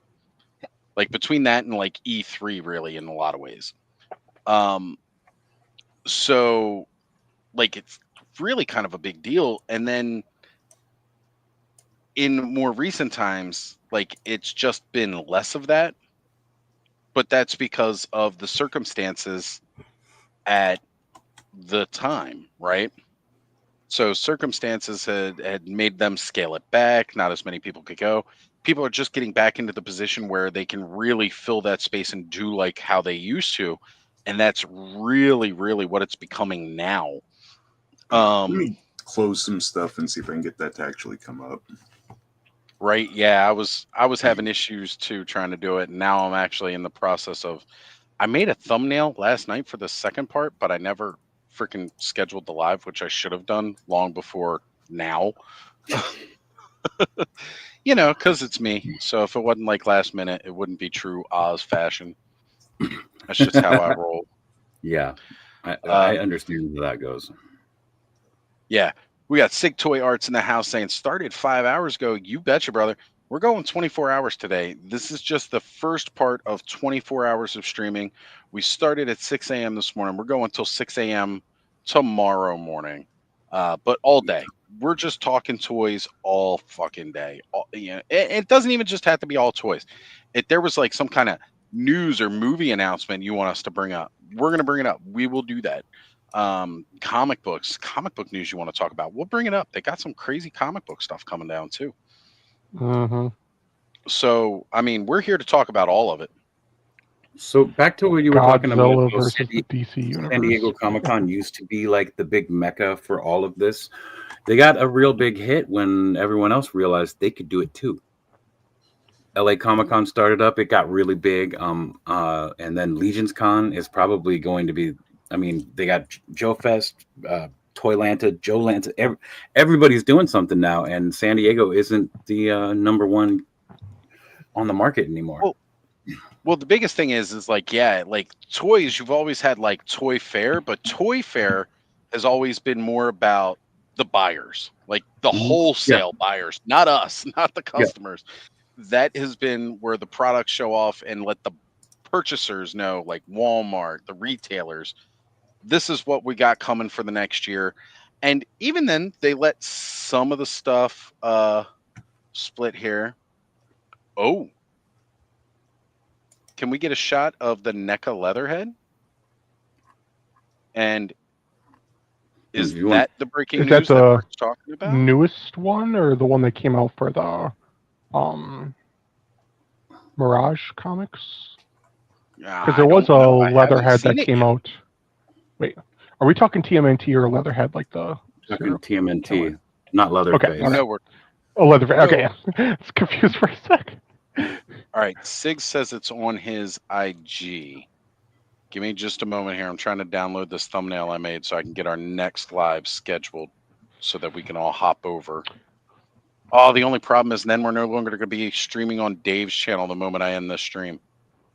Sorry, Dave. Sorry, Dave.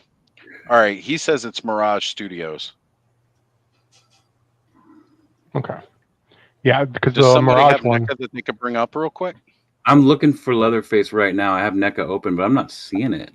Not Leatherface. I think I got Leatherhead. the window working. I mean, Leatherhead, yeah. That, I'm not looking for Leatherface. Give it a shot, Thanos. See what you can do for us. All right. So I guess we'll start at the top right. Some Star Wars. Look at 2-pack of figures that are already out. Stuff like that always kind of tempts me a little bit, but just a good old Luke, or not Luke, but Anakin from like Clone War era. New Asajj Ventress. What was one of the names somebody said earlier? Yeah, that's the bounty hunter Asajj Ventress from Clone Wars. Vader from the Bespin 2-pack. I like this 2-pack. I like that Vader has like a wired cape. Finally, that's really cool. And then like they had to. Piece is nice. They had to. There was everybody. And Todd McFarlane's putting wires in capes. Hasbro had to follow suit. They had to follow suit. Yeah. And they're starting to do like the clash effects, which I think is cool. You know, it's crazy. Like when they were doing legacy collection stuff back in the day around the time of it was like that in-between era of Revenge of the Sith through Clone Wars, the cartoon coming out. They were doing all that kind of stuff. Like you had little blast effects you could clip to the lightsaber to make it look like the lightsaber was reflecting blaster bolts and stuff like that. And then it was like, this one right here. Hold on, I'm sorry. Before he gets off it, I want to talk about how big of a disappointment this figure is because it's the same sculpt that you cannot stand up. It's just the same figure. They've released this figure so many times now.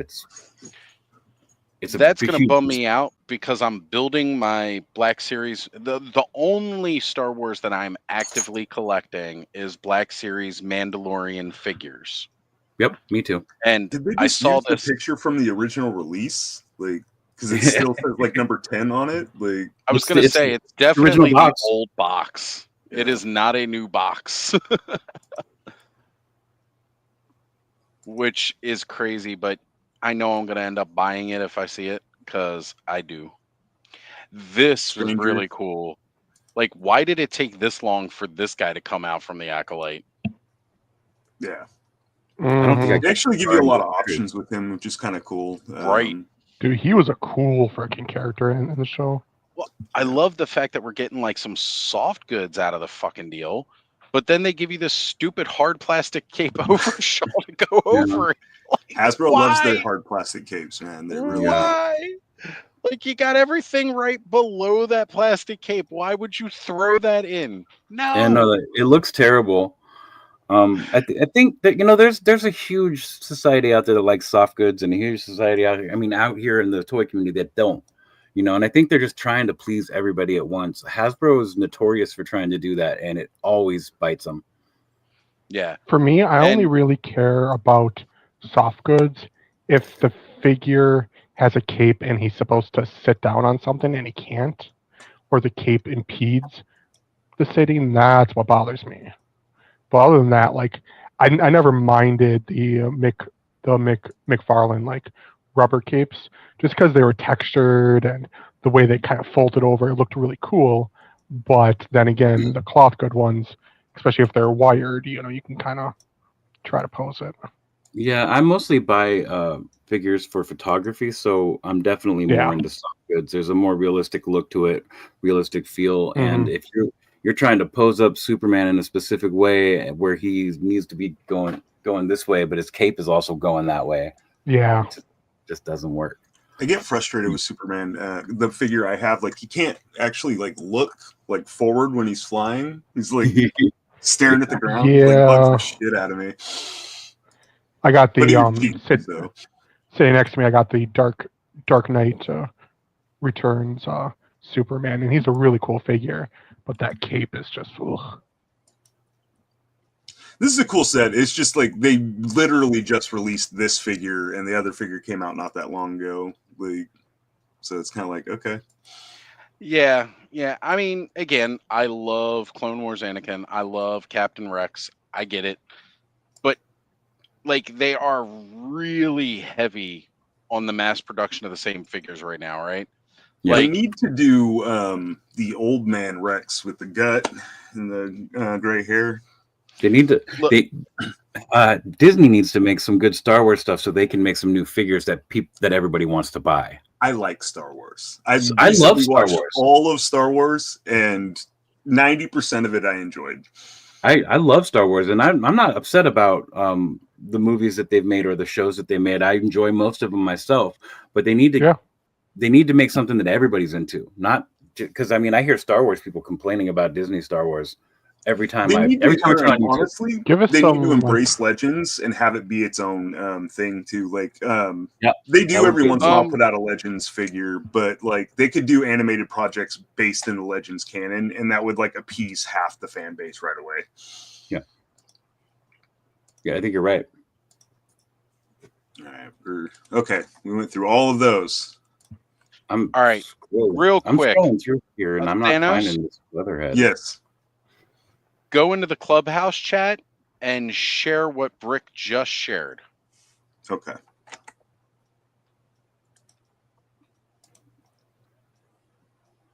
I probably shouldn't be sharing all this, huh? I mean, I don't know what you got up on that screen, as long as it don't get the stream canceled. As long as you're not like Kenny as long the as you're John not Carter. like I was wondering if anybody had actually seen this. I haven't seen anybody talking about it, but that's cool. as long as you're not like until just now. Kenzo, where he had a bunch of tabs open and one of them was literally porn. He like put it on a photo that he posted, and I was like, "Oh, Kenzo, there's a porn tab on there." He's like, "Oh shit, thanks, man." I was like, "You dork." Yeah, we all do it though. It's okay. Oh hell yeah.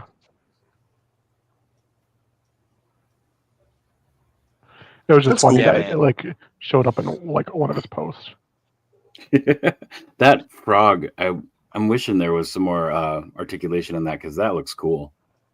Yeah, I'm wondering how it's actually going to move, or if it's just going to be like a slug. It looks like its head moves, and that's it. That's the only place where I can see it cutting it. Yeah, kind of how they did the Panther for Tigra.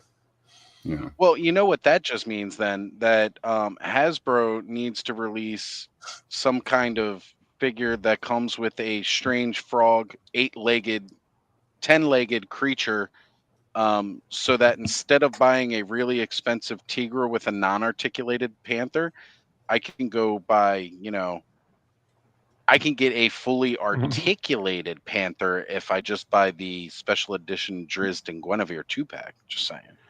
Oh, yeah, I did do that, didn't I? Not to like sidetrack this a little bit, but speaking of Panther, did you see the Panther Thundercats repaint thing? Digital render?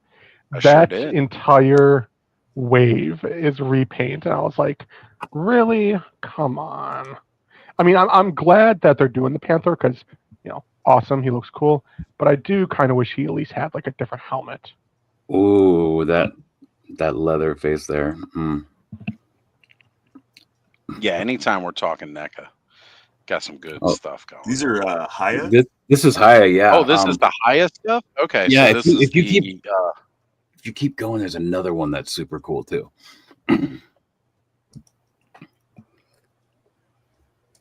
Yeah, Haya does some really nice soft good stuff. Really nice. I'm really digging the Haya Godzilla figures. Oof. Yeah, those some of those look really good. And the price is nice too, because like every time I look at Godzilla figures, they're like $100, $200 something dollars. Well, and that's the problem. Like Thanos is saying, they're too small. Yeah, but then again, for like my kind of display, I can't really have like a huge Godzilla. I wish I could. I'd love to have a Godzilla towering over all my Motu figures. I want a Godzilla that's scaled to like the street scene diorama, like it's ridiculous. Yeah. But... Yeah, that is kind of ridiculous. Wait a minute. Buy that so you want a Godzilla as big as the street scene Ninja Turtle? You're not getting a Godzilla. I want it to literally like if I leg. have like the street scene, I put Godzilla on it. You just see a leg. Like that's. Well, why don't somebody 3D print Thanos like 3D a leg and foot of Godzilla? Do the whole lower half.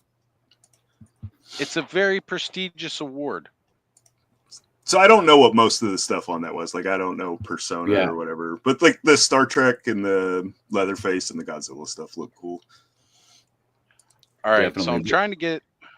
We've got 10 minutes left before we're hopping off here. Because we're gonna have to switch streams. Okay. This surprised me. This is the best looking Batman that Mezco has ever done. Every time they do a Batman, it looks like a midget in a onesie, and his head is way too big. But this year one Batman looks really good. I might actually pick this up, and it might end up being my definitive Batman because I can't believe how good it looks. Usually Mezco destroys Batman. Well, this went like super simple, and it works. Like their Dark Knight one is actually pretty cool. Oh, I disagree. I think his head is too big. Oh, really? Every Batman. Well, I guess I'm so used to the McFarlane version, which I have. So seeing that one, I'm like, ooh, that actually looks good. Yeah. It's not their fault that they're drawn that way, where the head's too big. Well, Mezco has a tendency to make their heads a little on the larger side, and for some reason with Batman, they go even more so.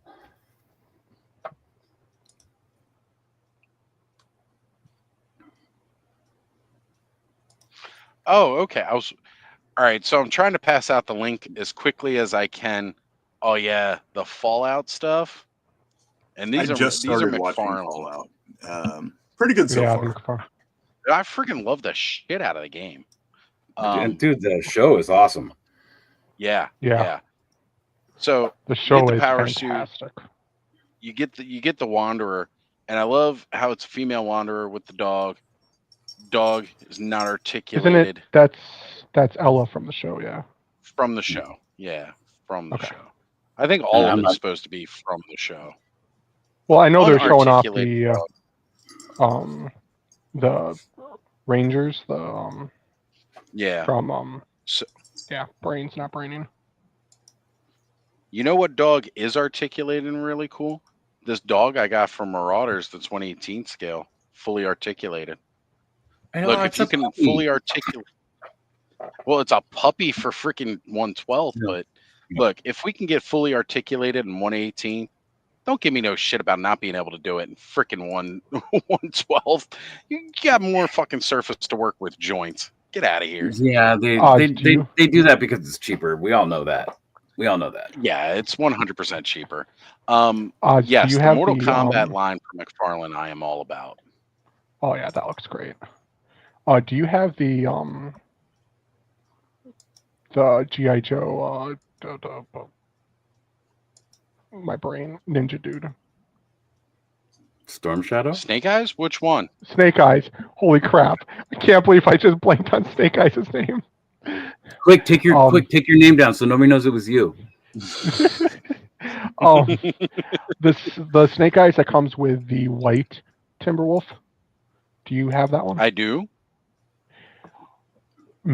Cut out a little tiny red cape and put it on him, and it's Crypto. I saw someone do that for the McFarlane version, since that one doesn't move; it's just a static figure. So they took the wolf from that pack and just put a red cape on him. I was like, oh, that's fucking cool. I mean, that ain't I haven't bad. actually That seen ain't the bad at all. T-Hawk. Have they showed him before?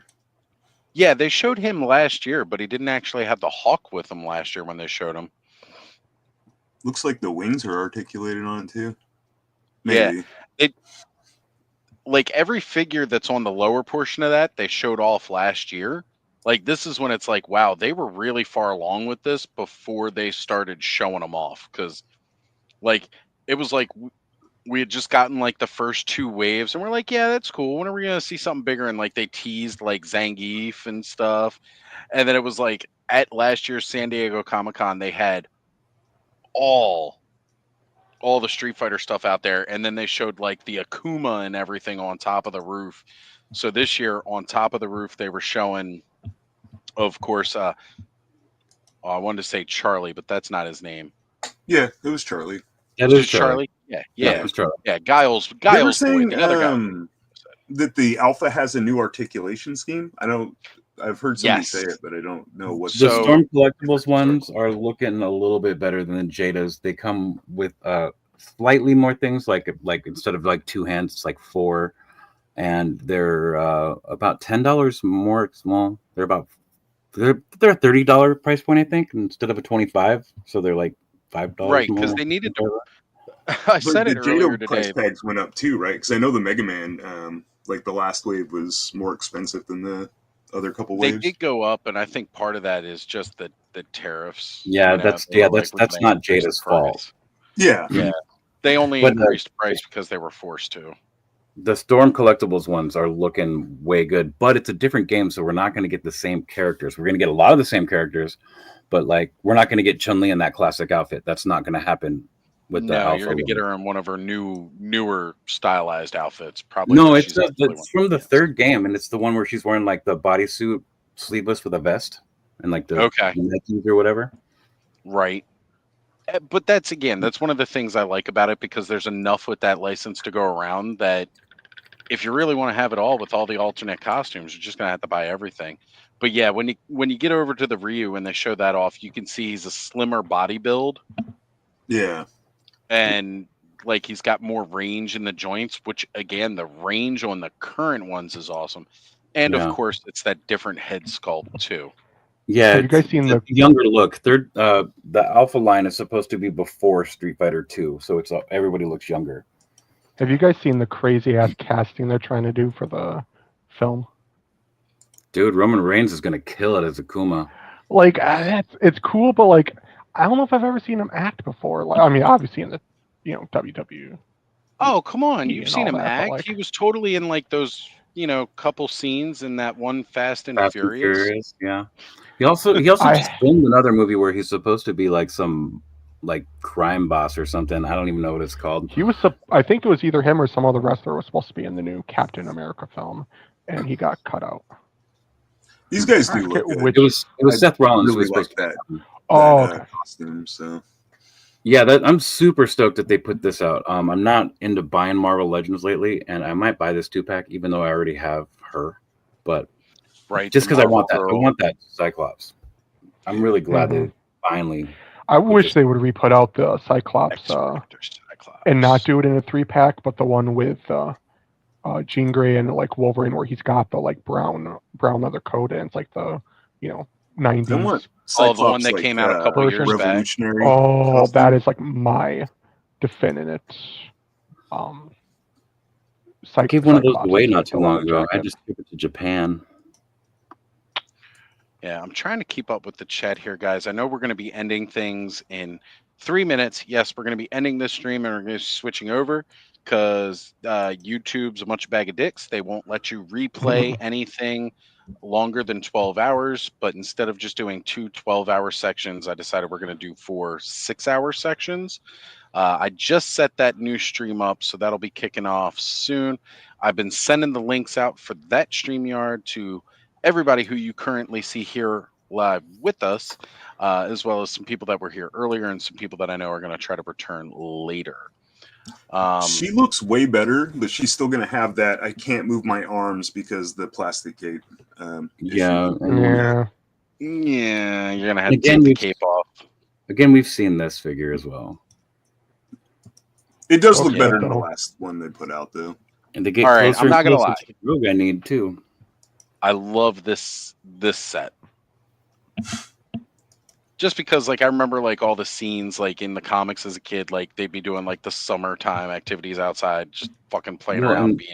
This whole thing is from the beginning of the X-Men, too. The 97, yeah. Mm-hmm. So, Did they put out the, did they put out a Gambit with the pink crop top that everyone complained about? Because that'd be no, but figure. I mean, you could just have somebody make you a soft goods crop top. And there you go. I was going to say, but you make your own soft goods. or you could just take Rogue's shirt there and put it on him. There you go. All right. There we go. We got some Jubilee. Yes. I like her effect here. It looks a lot better than like some of the effects they have used for her. Have they ever put out Jubilee vampire figure? I don't think so. I don't think but this is pretty much that costume. You just need a vampire head. Yep. All right, guys. So just going to give a couple of shout outs to people who were jumping here towards the end. Stanley Eberhard has joined us saying, good morning, everyone. Glad to see you. Andrew Davis is here as well. And then, of course, the very popular, amazing Terrence St. John. What's up, brother? Good to see you here. Thank you. And let me see if anybody else is hopping in. Guys, again, we're going to be switching over to a different stream. We're doing 4 6-hour segments. You know why we're not doing the 6 4-hour sessions? Because it's a pain in the ass to do this many.